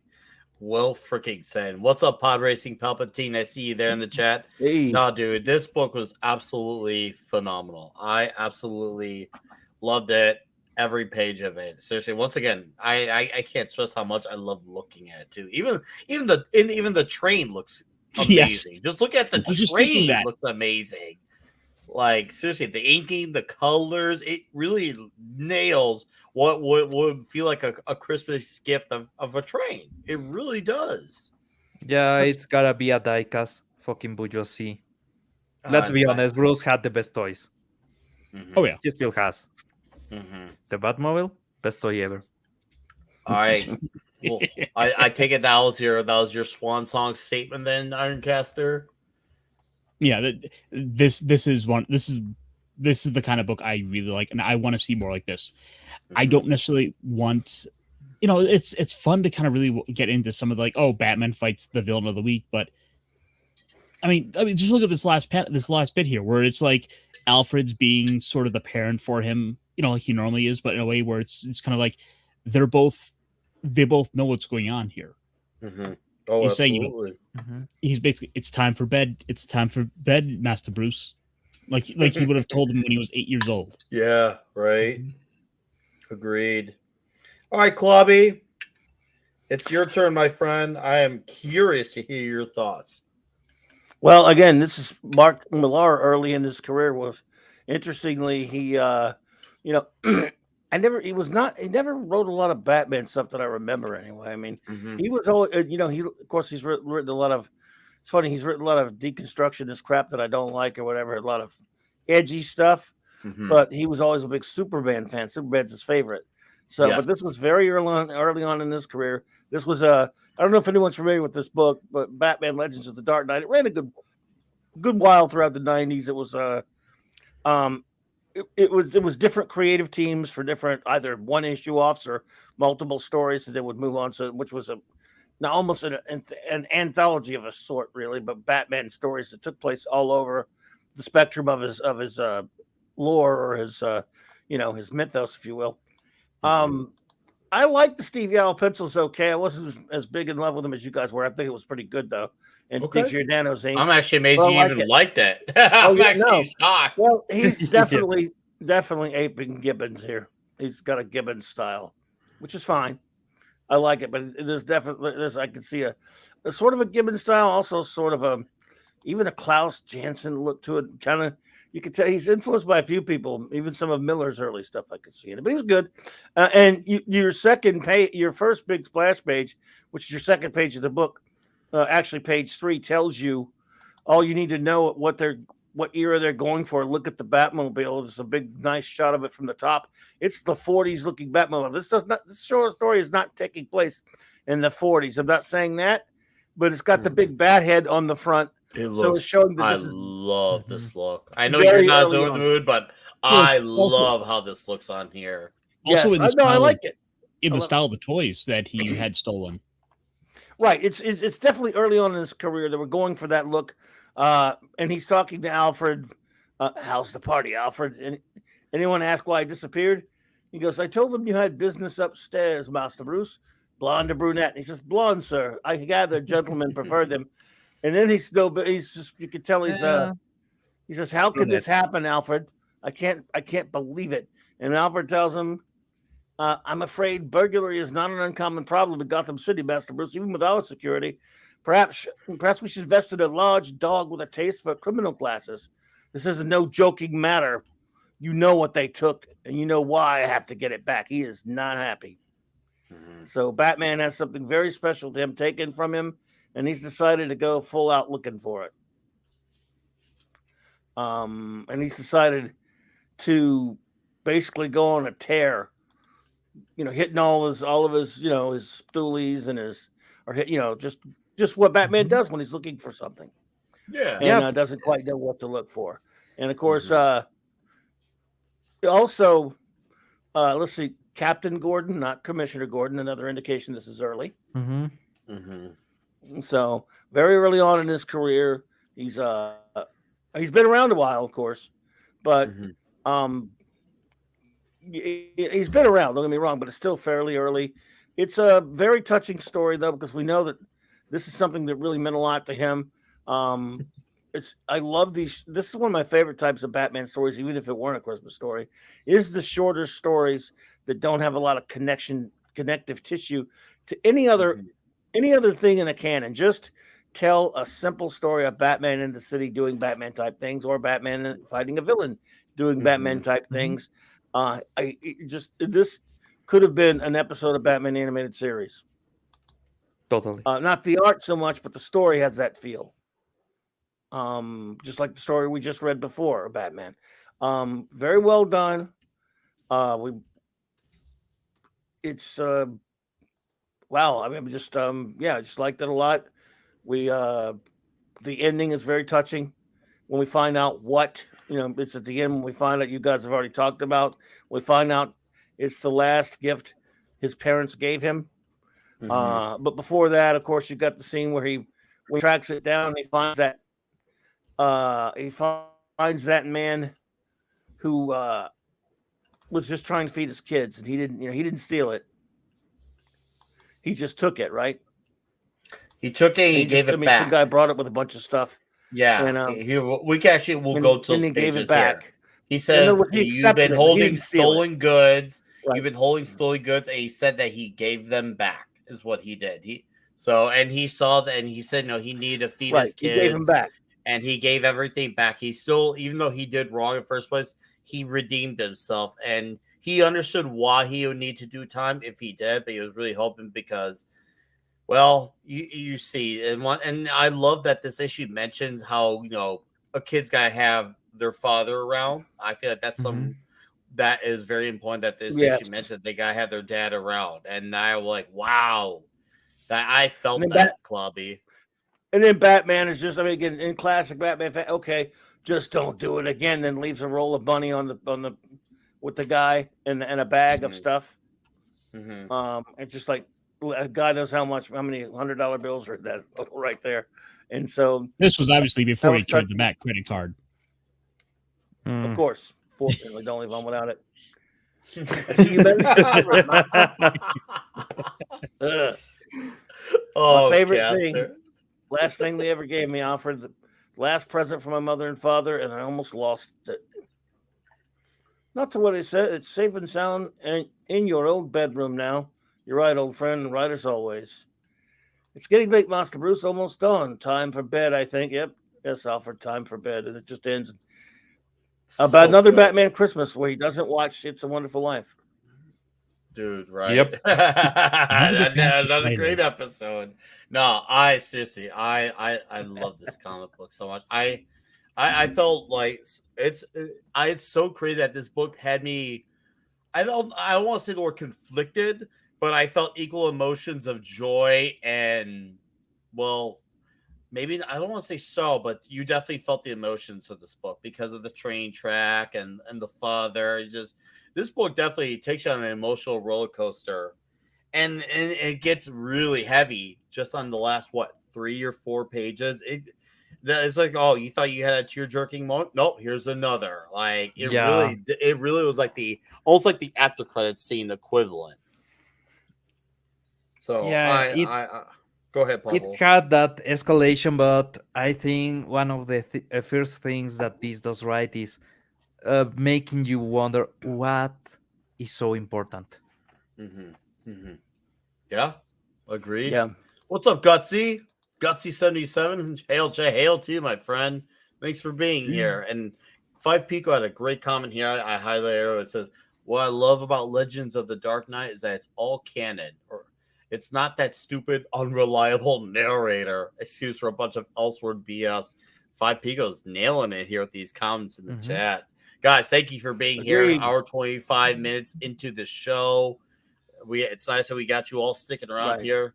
I'm gonna do before we get to Spider-Man's Tangled Web. You got anything else, Clobby, for this one? I was just gonna say I like what he said. It is all canon. And the thing is, it doesn't, and yet not slave to canon. You could tell short stories that happened in any era, and then after one creative team tells their story, another one can come on. They weren't always the greatest issues, but it was a nice idea that you didn't have to have one long canon in there. You could go all over Batman continuity to tell stories with that title. I don't know if any of you ever. I used to buy it sporadically. Batman Legends of the Dark Knight. And I want to buy this one. I want to seek this one out. I really do. Same. there were a lot, it lasted 200 something issues, I think. Dude. Maybe. Oh, speaking of web slinging, we got a Spider-Man comic actually next. So that is a very good Hey. segue. What's Since up, we Pablo? are That's a big way. since we are going for Spider-Man, I have some Christmassy stuff to show. Oh, yeah, show it yeah. off before we I- transition over. I got a couple of gifts from somebody that actually knows me really well, so it was a lot of Spider-Man related stuff. One is this keychain Woo! that actually is really good. I love It's- it. Nice. Yeah, it's Tom Holland inspired, but I actually dig the design. And for some reason, the strap is Death Metal Avengers because Mm. I think it's my favorite part. yeah, it's a really weird stuff. The other thing that I got, Ooh, ooh, ooh. Oh, dude. Whoa. Yep. Spider socks. Dude. Spider socks. Yes. but Nick would wear those. there's you more. know it. Wait, it comes in three. So the other one is Ooh. the Holland Yeah. Spider, and the other one I Scarlet think is Spider. yeah, it's supposed to be the self-made spider suit, but actually Looks looks like a Scarlet Spider. So yeah, I thought it was Yeah. Ben Riley from the beginning. Looks like Kenny from South Park as Spider-Man. Common nerd, Actually, to answer yeah. your They killed question. Spidey, you bastards. Sorry. No, you're good. And do you remember the toy that I unpacked the last Yes. show? Yeah, Oh, yeah. we stayed with Dave a lot of time just doing stuff, and I finally have yes. yeah, Yes. it's gonna go this way. So I don't know where to put it, but actually it's really Dude, no, we see that. We're seeing it. yeah, it is really really good. So cheap toys, man. What can I say? They rock. I approve. I found a cheap toy. This Mhm. was $3. Maz Alien. Each Yeah, figure but has 13 pieces. This has a story. Actually, this has a story because when my nephew was a kid, a really small kid, like 10 years or so, Mhm. I got him all this row of the aliens, and my Mhm. mom got him all this row of the, I think will be Marines or something like that. Mhm. And well, he lost every single one of them, right? We Oh. went to the same supermarket and they had this again. So he saw it and his eyes just light up. So I bought one for him and one for me just as a memento. But that actually made me thought about the importance of toys. And yeah, today I read a comic about the importance of toys on the life of Batman. And yeah, nostalgia is a really powerful emotion. That's all I will say. So maybe companies should capitalize on that because that shine in the eyes for my nephew seeing that toy on the perch, Mhm. that means money for the company. They just need to get to that level. And you know Mhm. how you do that? You make good shit. So make good shit. We need it. Agreed. 800,000%, my dude. Common Nerd asked the question. What number is this? Legends of the Dark Knight, number 79. Mark Millar writing. So That should narrow it down for you. Really nice cover too, by the way. So look that up, my friend. Trust me when I say If you you just will. if Go you ahead, just Pablo. Google it, and then it'll come and put read online, and you can find it. Put that title and put read online. Oh, you find it. There you I mean, go. obviously, No. we still recommend and encourage people to go out and seek it out. Oh well, yeah. Help out the local shops. Agreed. All But- in the local shops. Yeah. Yeah. No, you seek these books out as best as you can because they are all absolutely worth it. So, all right, guys, we got one more here for you. This one's titled Spider-Man's Tangled Web. And this was issue number 21, and this was written and drawn by, may he rest in peace, Mr. Darwin Cook. And he also had colors by Matt Hollingsworth as well. So I am really happy to talk about this book because this is the only one that I was actually familiar with. And I had a big joy reading this one. I can't remember when I did, but I had a joy in rereading again. Just it brought all that cheer back. So we had a really wonderful, it almost feels like spectacular Spider-Man, like the Darwin Cook Anna like style. Like, okay, we're gonna do that for our book, and I love this book. It looks cartoony, but for me, it's a good cartoony because the characters still look like the characters. They still sound like them, and they talk like them as well.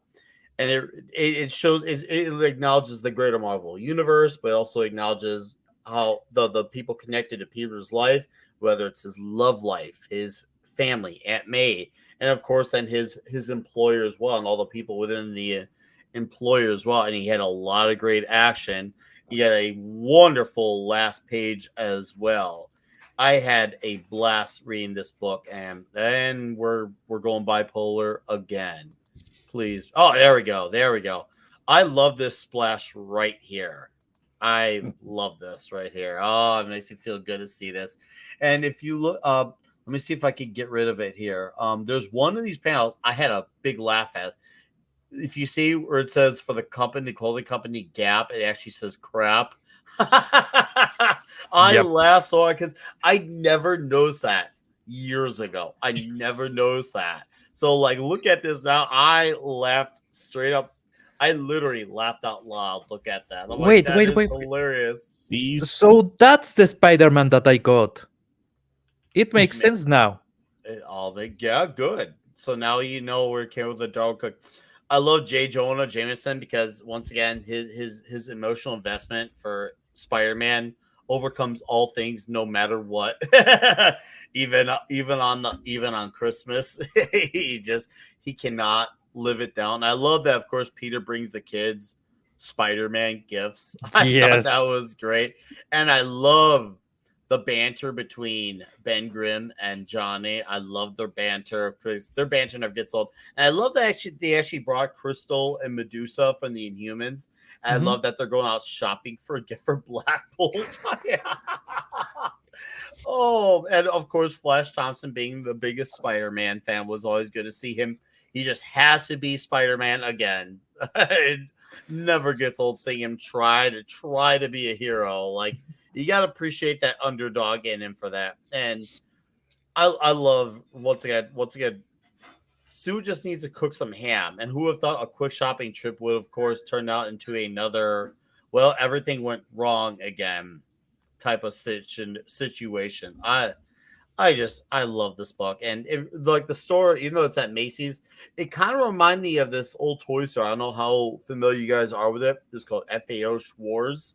But I felt some FAO Schwarz vibes more than I did Macy's out of this. So that's what I got from it. I got FAO Schwarz vibes, and you nailed the craziness of the kids too as well. Like what a bunch of rowdy kids are. They're just being kids to a point where they get candy canes on Betty's hair. And once again, and even Jonah has a soft spot for that too. So I love it. Yeah. Jonah has a good moment. That a book goes up automatically a point in my book when you get a good Jonah being human moment. That Japanese girl that follows Jonah, Papa-san. Yeah. Dude, that was perfect. God damn that. That go directly to the heart. Hmm. Also, I love the way like a lot of the characters are drawn with the suits, whether it's Spider Man or Medusa, because it really reminds. It's like it feels like Darwin Cook just says, "Well, that's their original outfits. I want to draw them based off their original outfits," and he does that. And oh, I love it. And of course, Sue's dialogue about the Fantastic Four toys is hilarious. Yep. Her dialogue in this book is hilarious. So, and once again, on the book that picks up on continuity, you acknowledge continuity what came before.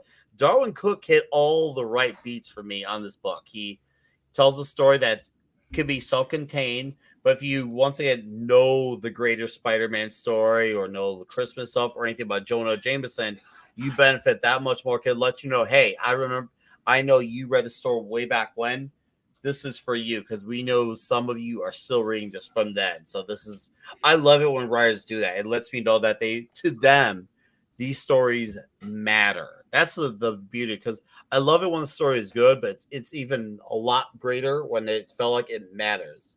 Even though this is a really well done, just basically it's a one and done story, and it's by a Fantastic Four villain at that. We'll just say the Puppet Master. So all the all, I love the Puppet Master too. I feel like he's underappreciated as far as Fantastic Four villains go. So I had a fun time with this book. I'm probably gonna go, I don't know, 9-2, not 9-3 on this one. I had a blast with this one and then some. I mean, like I said, maybe I'll admit, as I said earlier, there could be some favoritism on my end coming from the F4 and the Inhumans because I've spoken on behalf of those two countless numbers of time. And of course, having an F4 villain. So that's what I got there. Why don't you go for it, Pablo? Okay, let's begin with Sue Storm. The whole thing about her as being too big on the toys. Uh, Honey, you need a mirror. Enjoy what you have. You saying that because the whole there's a panel right here that shows she actually has enough to feel that figure. That's all I will say. Uh, Reed likes them thick, Oh. dude. But the story is actually really fun. The fact that they use a lot of callbacks to old school, and I mean like the first 20 or 30 issues of Amazing Spider-Man. The Mhm. whole issue they were making references from Flash Thompson dressing as a Spider-Man, saying that he's his fan. Johnny Storm having that animosity against Spider-Man. Uh, yeah, actually, they show a lot of the early standing of the characters. The way that Betty is talking with Peter, because after that, there's the hard separation and everything. And no, here she is just joyful around Peter. So this actually make me think that this is set at the beginning of Spidey's adventure, or at least really early. There were a lot of callbacks to that era that I enjoyed. Even to the Fantastic Four, the relationship between Sue and Medusa and Mhm. Crystal was more the old timey relationship than the more adversarial that they had later. And no, let's admit it, I think they are trying to ship them, but that's Mother Comics, and Mother Comics do not exist. So anyway, yeah, there was a lot of fun here. There was a lot of good spirit, and there was a lot of enjoyment and acknowledgement of the beginning of these characters and the first adventures that they had. Having those small moments with the thing with Reed, that was just extra. That fight between Johnny and the thing was like, yeah, I will expect something like that, and I will expect Johnny to buy a Spider-Man toy just to burn it because, yeah, he's a spiteful asshole, and let's be Yeah. honest, he has the money to do that. So, Mhm. and Peter just being an absolute genius, and this is the most intelligent thing that he did in the whole issue, he wasted Jonah Jameson's money to buy Spider-Man toys. Mhm. That's just brilliant. Let's admit it. Peter Parker has No, money it from is J. Jonah. brilliant. I have his money. What will I do? Spider-Man stuff. Yeah, that sounds right. And he didn't even buy the J. Jonah Jameson's wife gift. So basically, J. Jonah Jameson just spent money on a Spider-Man, and he will still have issues on home. Peter is great. That was a big brain move. What can I say? He is a great troll. I love the issue. Is an 8.9. Is really really good, and the callbacks that makes it even better. The only thing, the drawing style is too toony, and I don't like Mhm. it so much as I saw some of the issues later, and they actually have different art styles, and some of those are way better. But Mhm. other than that, yeah, the costumes old school, the characters, they are like in the first 30 issues. Mhm. Everything that is going on is stupid fun, and so enjoy what you have, baby. Enjoy what you have. Oh man, Pablo, well stated. Seriously. Oh, I appreciate it, man. All right, I got a few super chats here I want to acknowledge before we carry on with the show. TZ Burton for $10 says, I wish you guys a very Merry Christmas. The wifey and I are headed to a barbarian village in eastern Washington tomorrow to look at Christmas Ooh. lights, eat bratwurst, and drink beer. Dude, that is freaking amazing, TZ. You enjoy that night. Thank you for $10. Merry Christmas to you, sir. Shout out to Hell you yeah. and the wife. That Excellent. sounds absolutely awesome. Like if I didn't have like I'm sure Stella and I didn't have like family, we'd probably do something as badass as it because we ourselves love look at Christmas lights. So if you're ever in Illinois and it's the season, let's look at some lights together. But till then, cheers to you, my friend. Thank you. And then 5 picoseconds for a Canadian $10 says, say it with me, everyone. Marvel Comics post Secret Wars 2015. Do not count. On top of that, Spider-Man Comics post One More Day. Do not count. Merry Christmas Exactly. and hail comics. Thank you very I, much. 5 pico for the Canadian 10. I appreciate it. Indeed. Cheers to you, sir. And thank you very much for the 10. I need to Badass. make just one adjustment to that. I will say 2012 is the time frame where everything goes to absolute garbage. Mm-hmm. Maybe if you want to stretch it, you can say Secret Wars is where everything ended because the universe basically got destroyed. Exactly. That's right where I put my end on it because it's like after that they went to shit. They literally destroyed the universe. They Mhm. brought it back. They brought it all back. They brought it all back wrong because first off, Miles Morales is in the main universe because they didn't want to deal with the timeline stuff. It all because he kept a cheeseburger in his underpants. Mhm. That was so dumb. I Yeah, remember but reading that. Like, I will say okay. Mhm. I will say everything before the Chong kid that became the Hulk. Mm-hmm. It was Chong, or what was his last name? Something like that. Well, the kid that uses Yeah. a clock to become the Hulk, like he was Ben 10 or something like that. Mm-hmm. Yeah, I will say right around before that is the point where you can say, no, is that Jim? Mm-hmm. There's no way to actually bring it back. Maybe something with Doctor Strange. There were still some things with Doctor Voodoo, but the best Doctor Voodoo was already done to 2012. So yeah, uh, 2012. That's my expiration day for the Marvel comics. All right. He has said his piece, folks. All right. I'm so glad I'm just not getting this heavy. So I know, no, dude, that's what we do here, man. We have walked the minefield and we help people avoid the minefield because we all took that hit. So, anyways, Ironcaster, you know what to do. I mean, this one is a bit of a fun throwback because it goes back to sort of that like 60s era with it. Medusa's kind of made into a villain again, and the Puppet Master is a villain who I just associate with that Lee and Kirby era, because that's about the only time I really know the Puppet Master from.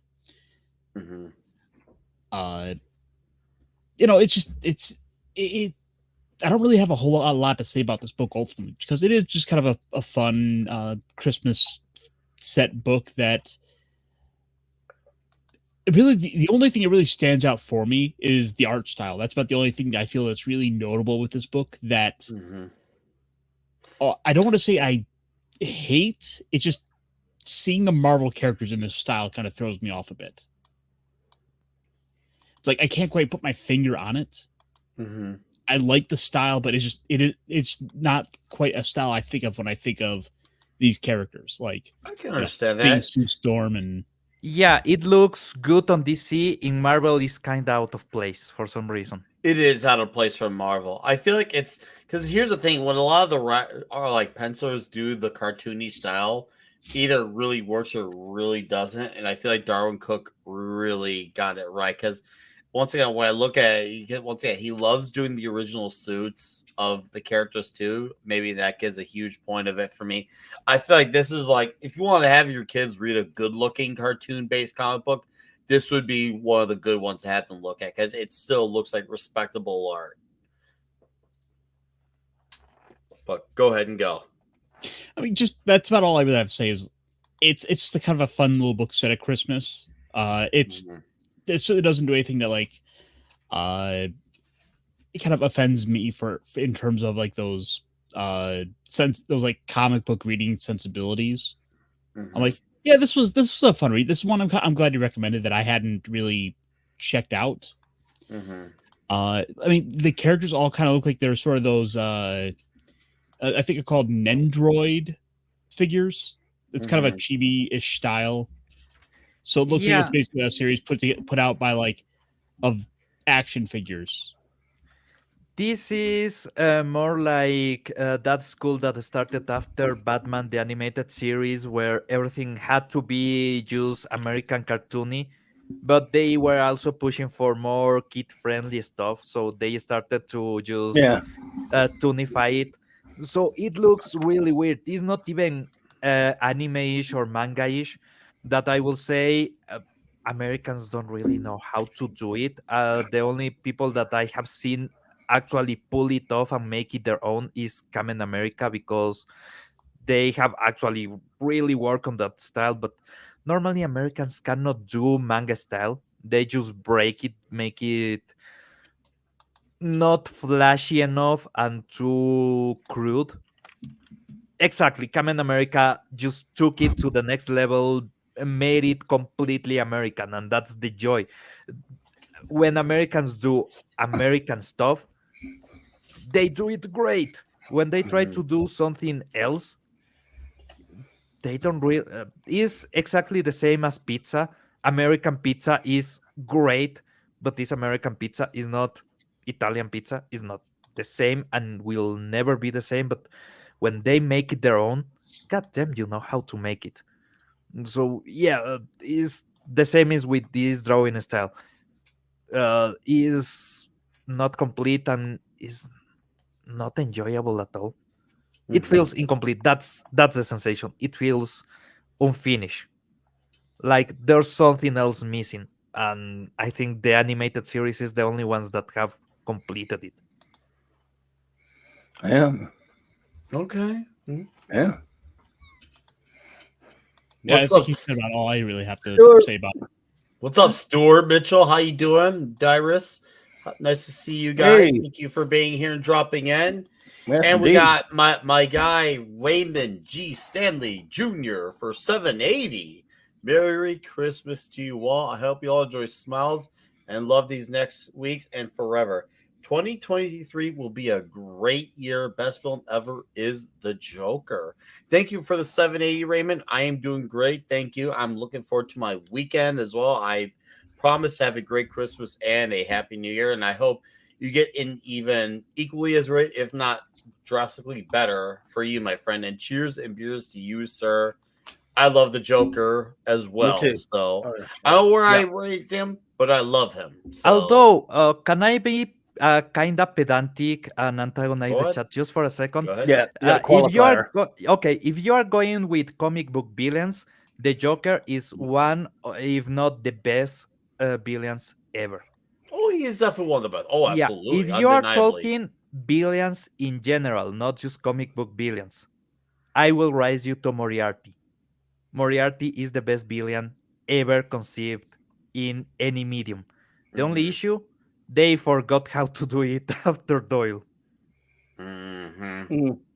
Mhm. He's great, but the Joker's got so much more done with him, bad and yeah. good, unfortunately. That, yeah, I mean, I would still say it's probably the Joker, but I mean, Moriarty is, of course, the first. It's definitely one of the first great villains ever. It's like in terms of established, but he was only used sparingly by Doyle, really. But Yeah, but you need something that is a foil, something sparingly. that actually gives that pressure, Yeah, and oh, he's that great though. is that is the genius of that character. Is can I spoil it? Basically, he's Holmes.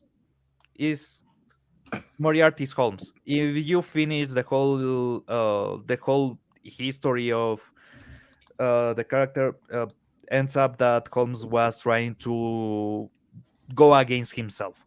That's the logic of Sherlock Holmes. And that's why Moriarty is so good, because he is the other side of Holmes. And that is the kind of character that goes really well. Batman is justice, and he's basically trying to pull reality to a world that has lost sense. The Joker is his complete opposite, trying to turn any sense into madness because he sees something beyond that. He seems the world where everything just goes into chaos. Mhm. So is an opposite. That's why they work so well. That dynamic of having a character that goes completely against your character and mirrors it in so many ways, but at the same time just breaks any possibility of redemption or connection between the two characters because of that separation of being mirrored, being the opposite, being unable to be mixed in the same place, in the same character, right? So having that is what works really well. I think most of the heavy hitters on DC, for example, lack that. Superman has that on Lex Luthor. Batman has that on the Joker. I don't think Parallax is a really good villain for the Green Lantern, to be honest. I have always had my I issues with hated that. Parallax. Hate. Oh, dude, Don't no get me started. Yeah, parallax. No, we're not. If we go into parallax, that's like going into the equivalent of talking That's about the Zack rabbit hole. but Snyder. you know We're what I not mean. going down that road. Yeah, I know what you're he's supposed to saying, be but we the ain't going yeah, okay. But okay, the fact that you know what I mean, just that's just Yeah, good enough. that's the rabbit But hole. yeah, you need to go into the Oh, deepest of these characters. Even in TV, you have the Master that is a complete opposite of the Doctor. The That's monster. why they work He's so basically well. Moriarty. Yeah, he's all right. exactly. But yeah, that's my rant. Basically, you need a really good villain. The Joker is a really good villain because No, of he that. is. But for me, the formula started at Oh, Moriarty, and that's why we he's love Green superior. Lantern here. Don't you worry. You will not. We will not fight with you. We all love. No, We're all. Dude, we're that's Hal I my Jordan love love for fans. Green Green Lantern. Lantern. That's Lord why I hate Thoth. Parallax. Exactly. Lord That's why. Thoth Yeah. in the chat is a Hal Jordan to the end. If you're still here, Thoth, Yeah, I me can too. say Hal on Jordan. his behalf, me and Klobby can say on his behalf, he's a Hal Jordan to the end, son of a bitch. I love Hal Jordan too. Hal Jordan Yeah, Hal is, Jordan is the for man. But me, was that's the why I hate. greatest DC heroes Which is why I hate. ever. Which is why I hate Parallax, because I love Hal Jordan. You can't Mhm. love one and love the other, because Parallax was created as a disgrace, the way of disgracing Hal Jordan. I hate Mhm. DC for it. I hate Xerox Hour because of that. It was what they did with Hal Jordan and Parallax that chased me away from DC Comics for almost 15 years. So way back when. Anyway, Yeah. but we digress big time. No, Then we're they good, had some. man. Oh, yeah. They then All had right. some cores that actually were good antagonists for Green Lantern. Plenty. But All right, He never, I'm gonna yeah, anyway. highlight this wonderful comment here from my guy Diesel. Says Nick, yeah, come and hang out with me in the Common Nerd on Wednesday sometime. I would love to. If you guys could get in touch with me, let's have something for January. Okay, I would love to hang out with you guys in January. I stress I have to set this up in advance because I have a crazy work schedule. But if we set something up at least quite a few weeks in advance, I will show up. I straight up, and I know you and Commodore are both sore. I will show up. All right, I will show up. It'll be great. We'll have fun. We'll laugh. We'll cry. Maybe I'll be a drunk buffoon, even just for your guys' entertainment. Let's do this. I want to do this, but we gotta set it up in advance. That's the best way of getting me on something outside of Comics Division Midnight Edge. Just to set something up with me weeks in advance. We do that. Awesome. I got you guys, and that's a promise. You heard it here first. All We'll right. laugh, we'll cry, we'll kiss $3 goodbye. Goodbye. Yeah, All you're right. watching Hardware Wars. Clobbering times. You get to take it away with Spider-Man's Tangled Web. It's interesting that we have two books that are extremely similar in the sense that Batman Legends of the Dark Knight was a Batman, short stories, anthology type of stories, a book, and this one was that for Spidey. Tangled Web's had some pretty interesting issues, and that's what it was for as well. It would tell one-off stories that could take place anywhere in Spider-Man's timeline. Mm-hmm. Which like Legends of the Dark Knight. Like I said, that's what I'm saying, very similar. These last two books we've done. I just thought I would point that out. Didn't mean much, but it was cool though, because that again, they had some pretty interesting issues of Tangled Webs. This is a cute, fun little Christmas tale. I like the fact that it kind of, although it almost for a second, because it's just trying to be a fun little Christmas story that doesn't have to connect to anything. It takes place all over the place. For example, it looks like it's very silver to bronze age with you see Medusa and Crystal hanging out with the FF. You see the FF in their better uniforms. Mhm. On the one hand, but there's a mention of She-Hulk later, so there's all over the place. But using Puppet Master was a lot of fun. The stuff with J. Jonah Jameson was funny. I got a kick out of the stuff they did with the FF. No. Just again, you've all pretty much covered it. It was a fun little story that I highly recommend if you just like to read something, cute little Christmas story for Christmas. Rest Darwin Cook's soul. Mm-hmm. Agreed. Rest in peace. Yeah, it was fun though. I like it. You can never go wrong getting to see the FF looking like even though it's the cartoony art, looking, in their proper ways, in their proper costumes, as the family, characterized, even though in a joking fashion, the way they're supposed to be. That always touches me. So, yeah, fun stuff. No, I agree, and that's the thing. What I love is I feel like it's the cartoony. I feel it's still respectable to the look and feel of the characters. And for me, seeing the Puppet Master get revealed, it almost felt like a Scooby Doo type of ending. Like the whole I would have got away for it if it wasn't for you mentally. Yeah. That's what I got out of it. Way back in the day when I first read it, was that Scooby Doo where they're like, oh, the Puppet Master, that all makes sense now. And it does because you see him it's clear that the clues were there, the hints were there, that everyone he was coming in contact with, he was getting them to act to his will. And you had Medusa, and you had Flash Thompson, Spidey, it was great. And I love having Wasp in the book. I love having Crystal in the book, and the fact that they're getting a chainsaw for Black Bolt. I love and I love Darwin's splashes. I know there's a little conflict here on the Darwin art. For me, I love seeing this stuff, and I love how there's the webbing ornaments. I love the touchings of the webbing ornaments.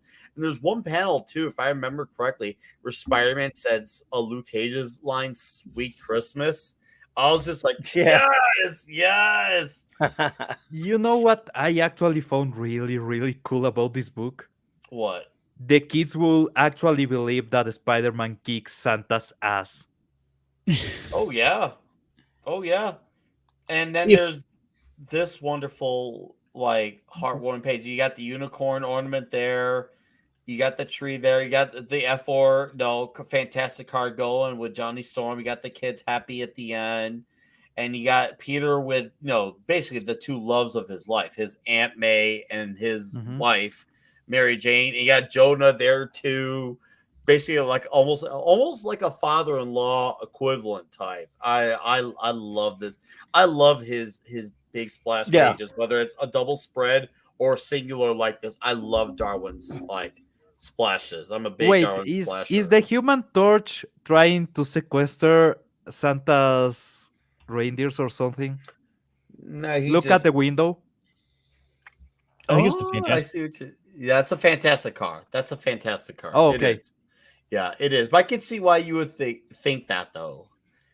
You know, one of the things I do got to compliment the art on is that even with this more kind of this more toony style to it, the characters all stand out. Like you look at Jameson in the background there, and there is no doubt in your mind who that is. Mhm. Oh Without yes. any, even without having any lettering, any text, any word balloons or blocks of text, you can look at them all and you realize, like, yeah, that is obviously Mary Jane. That's clearly Peter. That's Aunt May. Obviously, I mean, heck, if you go back about 2 pages, it's like even the puppet master stood out to me. You wanna know what's the secret behind this? Mm-hmm. Is the cartoonist style from the 60s that they used to do for political cartoon, where the faces is the main point of the focus. So every single face is recognizable and has one element that goes directly into your attention. That's why you can recognize them all. You don't need to change the bodies because the bodies are not relevant.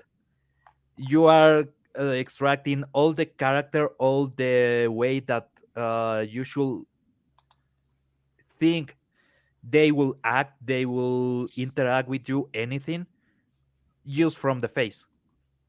And you know somebody that actually used that a lot in the intro for their show? Mm-hmm. Bewitched.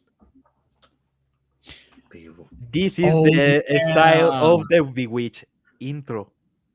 Yeah. Da-da-da-da-da-da-da-da. No, you will know- have that stuck on your head. You notice how on the bottom I've got the box. I've got a the box kids- set of it. I can go pop some in. the kids have on their presents, one of them has Dar inks, the other one says Bone pencils. So Jay Bone apparently did all the pencils, and Darwin Cook, in addition to writing the story, just inked it. But or actually, so they combined on the art. But it is, you see a lot of Darwin in there as well in the faces. But Oh yeah. so, yeah. Oh, it's definitely got a lot of Darwin. But in on the this bodies, book. a lot of times like the Jay Bone style. Jay Bone Oh, style. with, totally the Darwin. bone. Yeah, There are a lot of panels, in I can fact, see that. were mostly bone.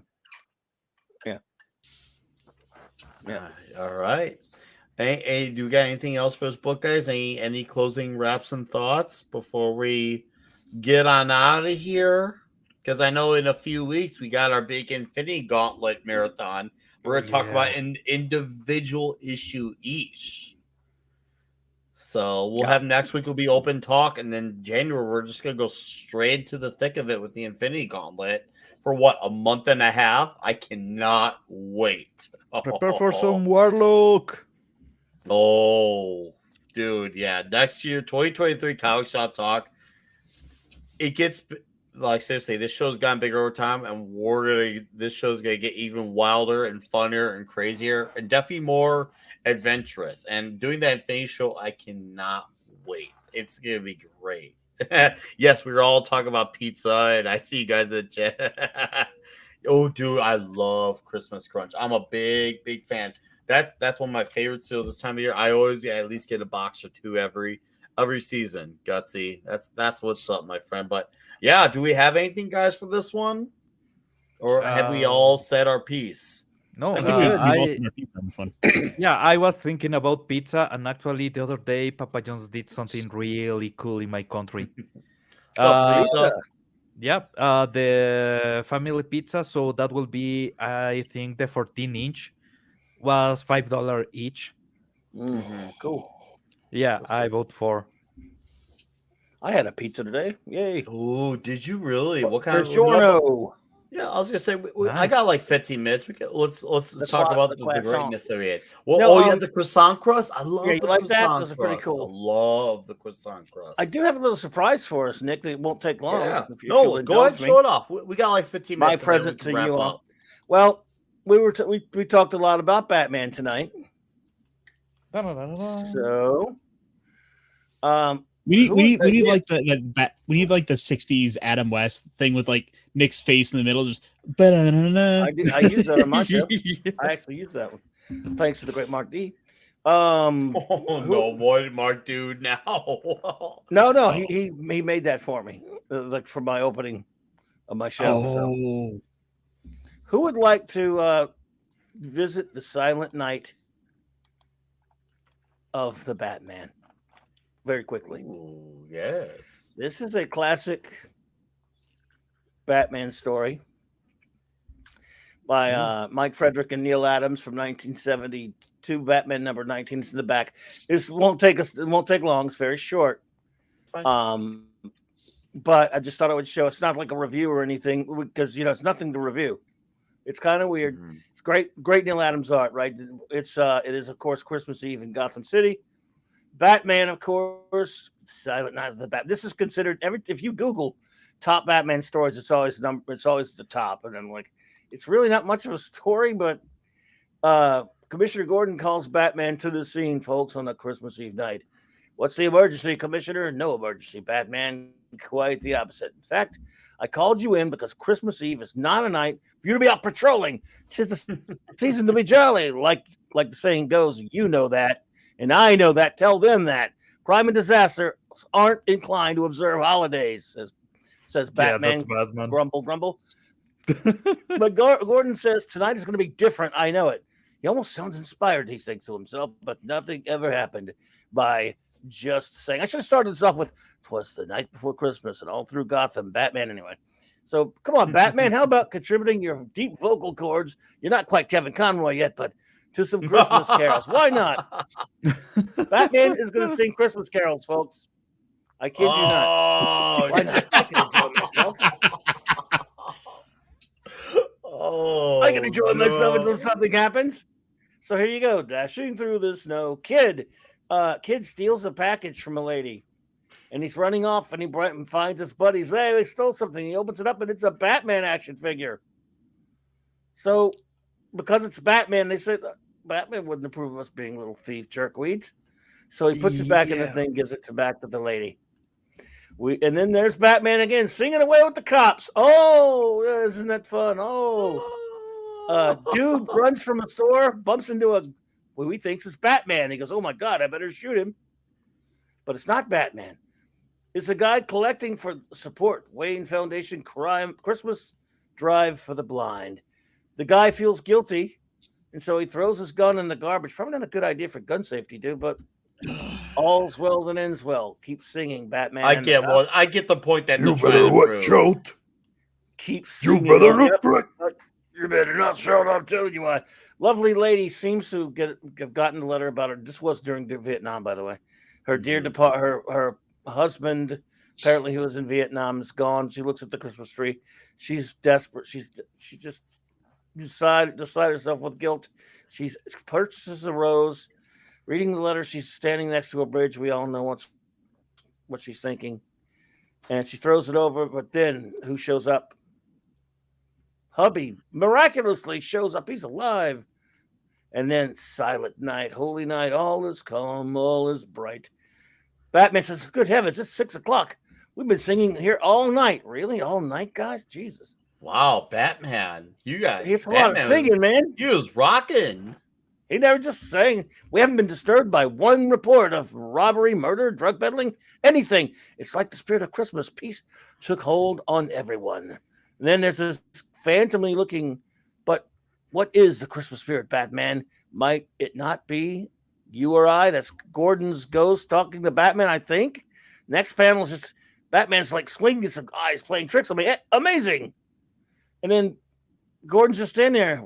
We've been waiting here all night and not a single call that's come in for you. It appears the investment you put into the city has paid off tonight, giving you a night off.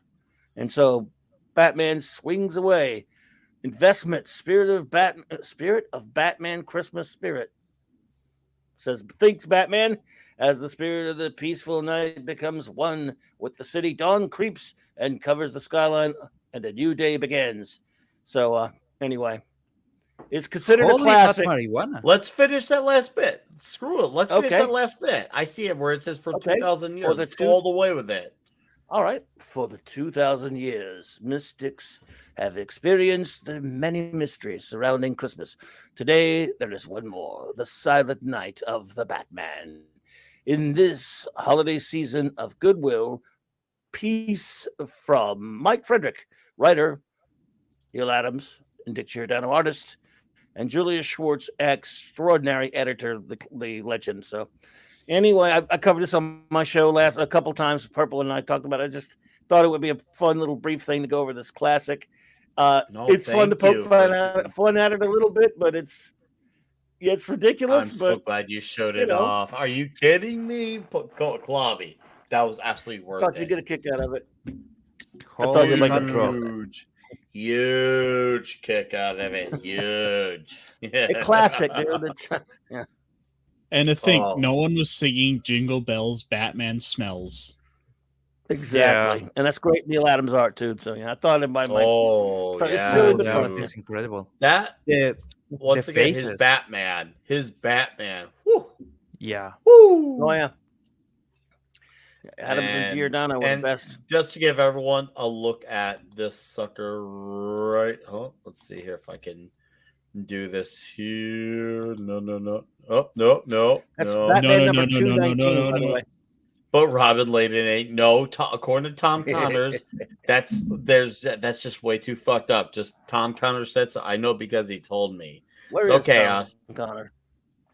I don't know, but man, you guys gotta listen to go to Midnight's Edge After Dark and listen to his Merry Christmas bitch and his Jingle Bells I Don't Smell, where he's Bat Tom.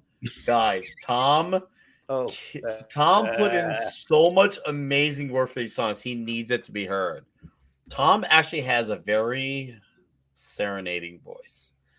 His Merry Christmas bitch is amazing, and so is his Jingle That Bells. was so I Don't funny Smell. last night. Dude, last night was a legendary TNT. Obviously, Klobby, yes. I sent it to you and Pablo, but dude, Oh, guys, yes. seriously, you watch Put this that in the episode. Twitter It's a one, disaster. so yeah. I will, because people need to watch what was history last night in the history in the making with that show. So, anyways, Steven says, "Is it just me as Batman looks somewhat annoyed that he's singing Christmas carols in that panel?" What do you think, Lobby? He's Batman. Of course he's annoying. Everything annoys Batman.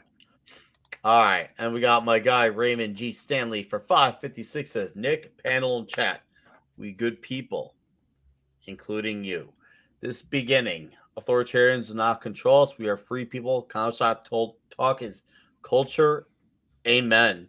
Thank you for the 556, and I 100% endorse that whole entire statement. And man, that's what's the beauty of it, because like you got Pablo from Ecuador, you got Fenrir, sadly, who's not with us tonight. He's on the whole other side by like Africa.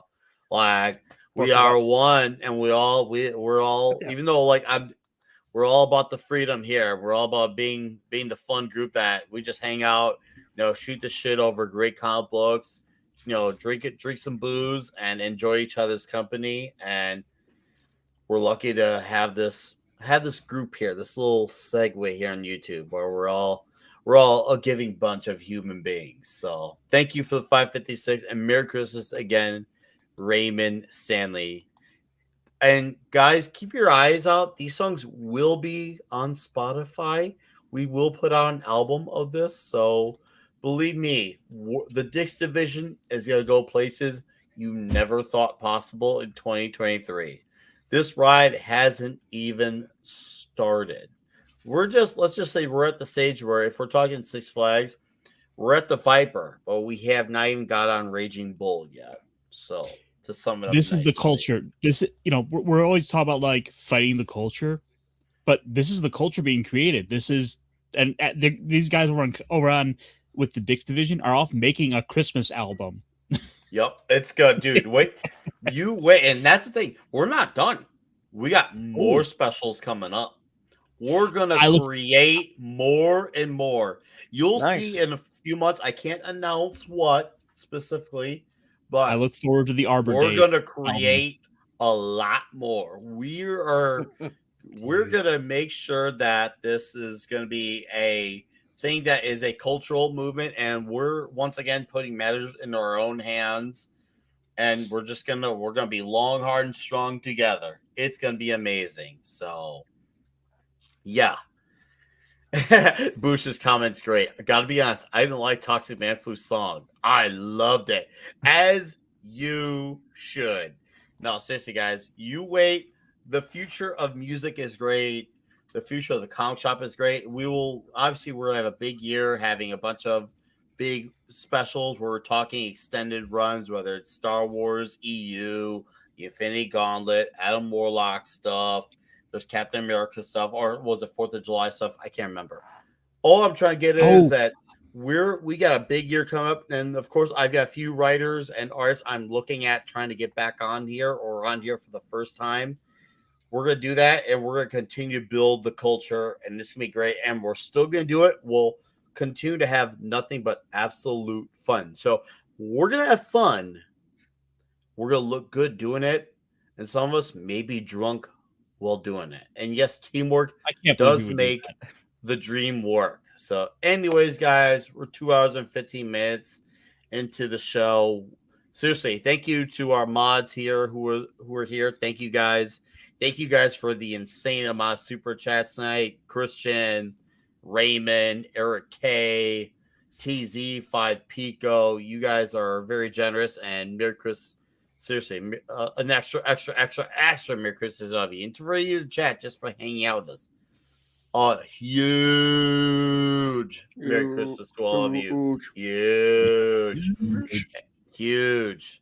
All right. And follow me on Gilded. We will work the calendar out in the coming weeks. It's going to happen.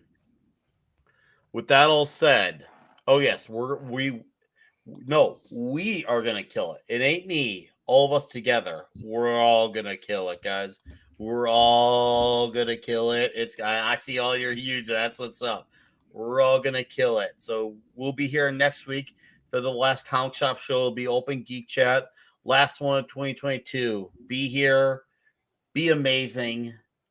And if you want to, you can be drunk too. If not, we love our straight edgers here as well. But until then, we're going to plug these guys' wonderful channels as well. So, Stephen M., have a great weekend. Merry Christmas, sir. Thank you for this comment.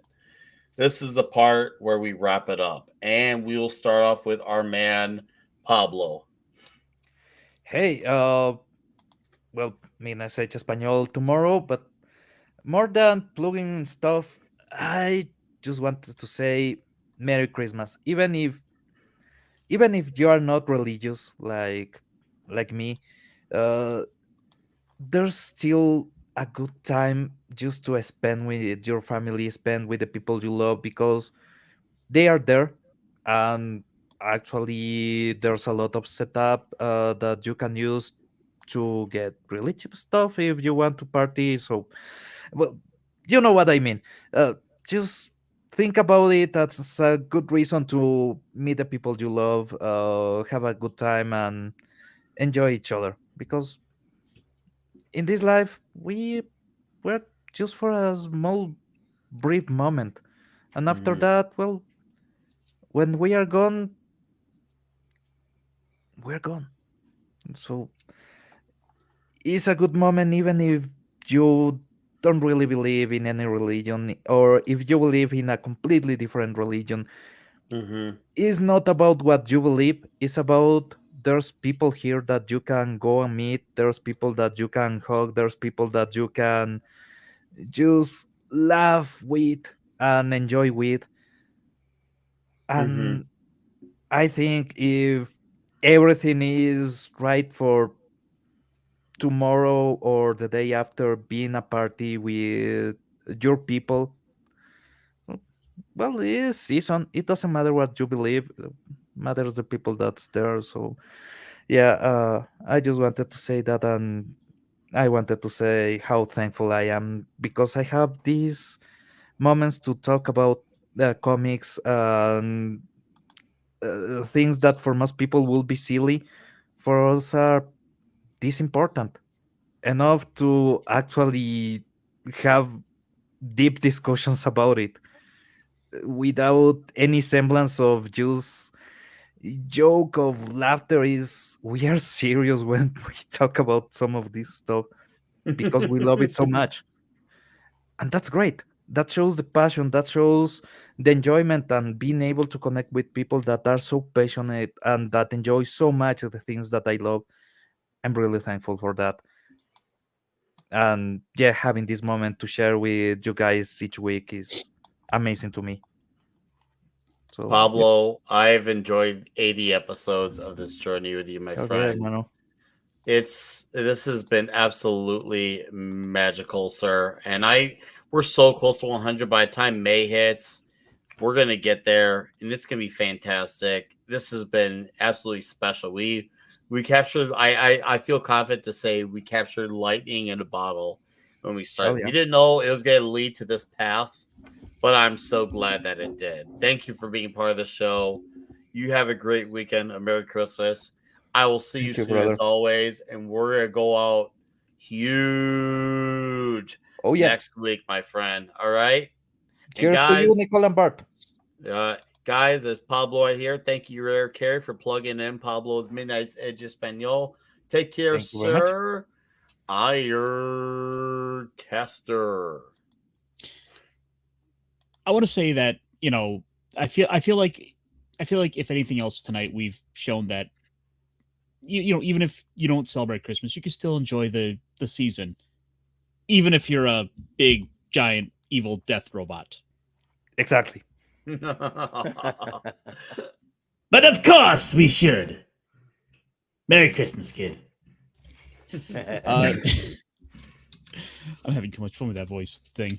Anyway, yeah, no, guys, this is always fun. This is always fun. I'm looking forward to getting to do some more of this stuff I appreciate everything we've done this year with it all, and I'm looking forward to the next year's. There is so much good to come. There is so much to look forward to. I want to thank everyone out there for taking the time to make me a part of their week, to come here and listen to us talk about big robots and all of this. All this culture, this stuff we love, we come together, we share with one another, where maybe someone isn't familiar with a character or a book or just like a series. Like, I want to show you guys All Hail Megatron one of these days. It is like one of, at least the first issue. I think that's a book I want to put on the rack for just one issue. Let's do a taste. But that's down the line. In the meantime, Merry Christmas to everyone. Happy holidays to everyone else. I'm looking forward to next year.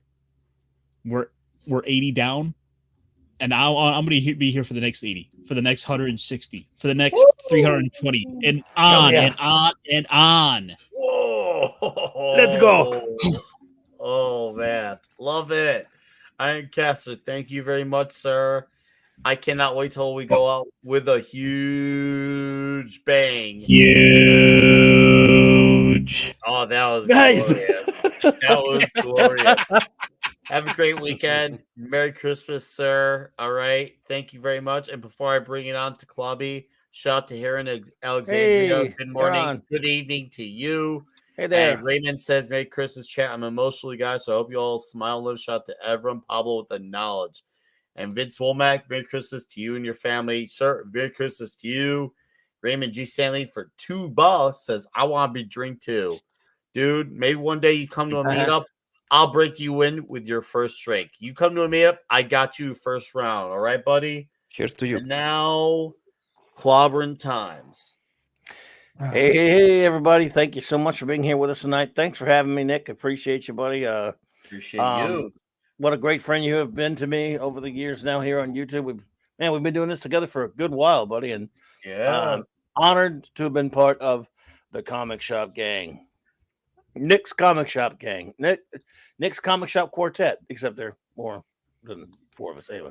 Sometimes there are 4 of us, but anyway, the Nick's Comic Shop gang. We'll work on that. Dude, appreciate you so much, Nick. Pablo, man, it's been fun doing this with you. This, and I hope we do many more together, bro. Appreciate you, and same with you there, Ironcaster and Fenrir, wherever he is. Same to him. What a team we have, and all of our good friends who guest host with us all the time. So much fun, and what a great chat. You all are fantastic. Appreciate you. I hope you all have a wonderful, simply have a wonderful Christmas time. I'll be on tomorrow night. There's no Saturday Night Star Trek till next year, but the next 2 Saturdays I'll still be on. I'll be doing a little Christmas Eve streaming, and I know a lot of people are gonna be busy anyway, but not me, so I'll be here. And Monday night I'll back to business, March C Comics Talk, when I will critique the ridiculous Tripwire 101 top all-time greatest comics artist list that I've been taking to pieces for almost 2 years now. This finally ran its course. It's ended, and now I will blast it to pieces on Monday night. But anyway, Merry Christmas, everybody. Merry Christmas, Mr. Potter. Merry Christmas, you old savings and loan. Anyway, good night, everybody. Thank you, Nick. Good night, Klobby. Merry Christmas to you, sir. I'm so glad to like the other gentleman here and Fenrir, who's not here. Happy to call you guys all friends, along with our amazing chat. Seriously, guys, let's go out with a bang next week when we rock out the last show of 2022 with episode 81. It's going to be huge, and it's going to be very merry and bright, and we're going to go out amazing and great together. Thank you, Klobby. All right, guys. Merry Christmas to you, all of you. Good. Merry Christmas to you all again. Once again, thank you, Eric K, for modding. My screen is blurry because shit happens. Eric K, you crazy son of a bitch. Nick's terrible trifecta of toxic comic talk for $2. Thank you, Eric K. Thank you. Appreciate it, my guy. Next week, next week's Comic Shop Talk. And of course, you can find me yelling at Park Cars, Comics Division, Midnight's Edge After Dark as well.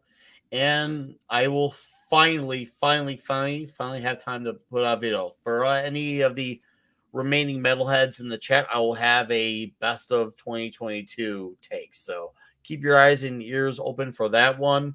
I've got some albums that I can't wait to recommend for you all. So yes, we are Freedom.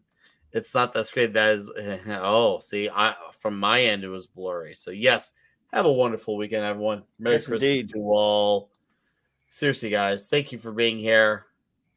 We don't have any fancy intro. I'm finally gonna look into getting one. Finally, but until then, we don't need no stinking fancy intro. I just want to go out with a kind-hearted gesture of thank you for supporting the Comic Shop Talk. All right, everybody. Good night. Good night. Merry Christmas. Merry Christmas. Thank you for being here. Merry Christmas.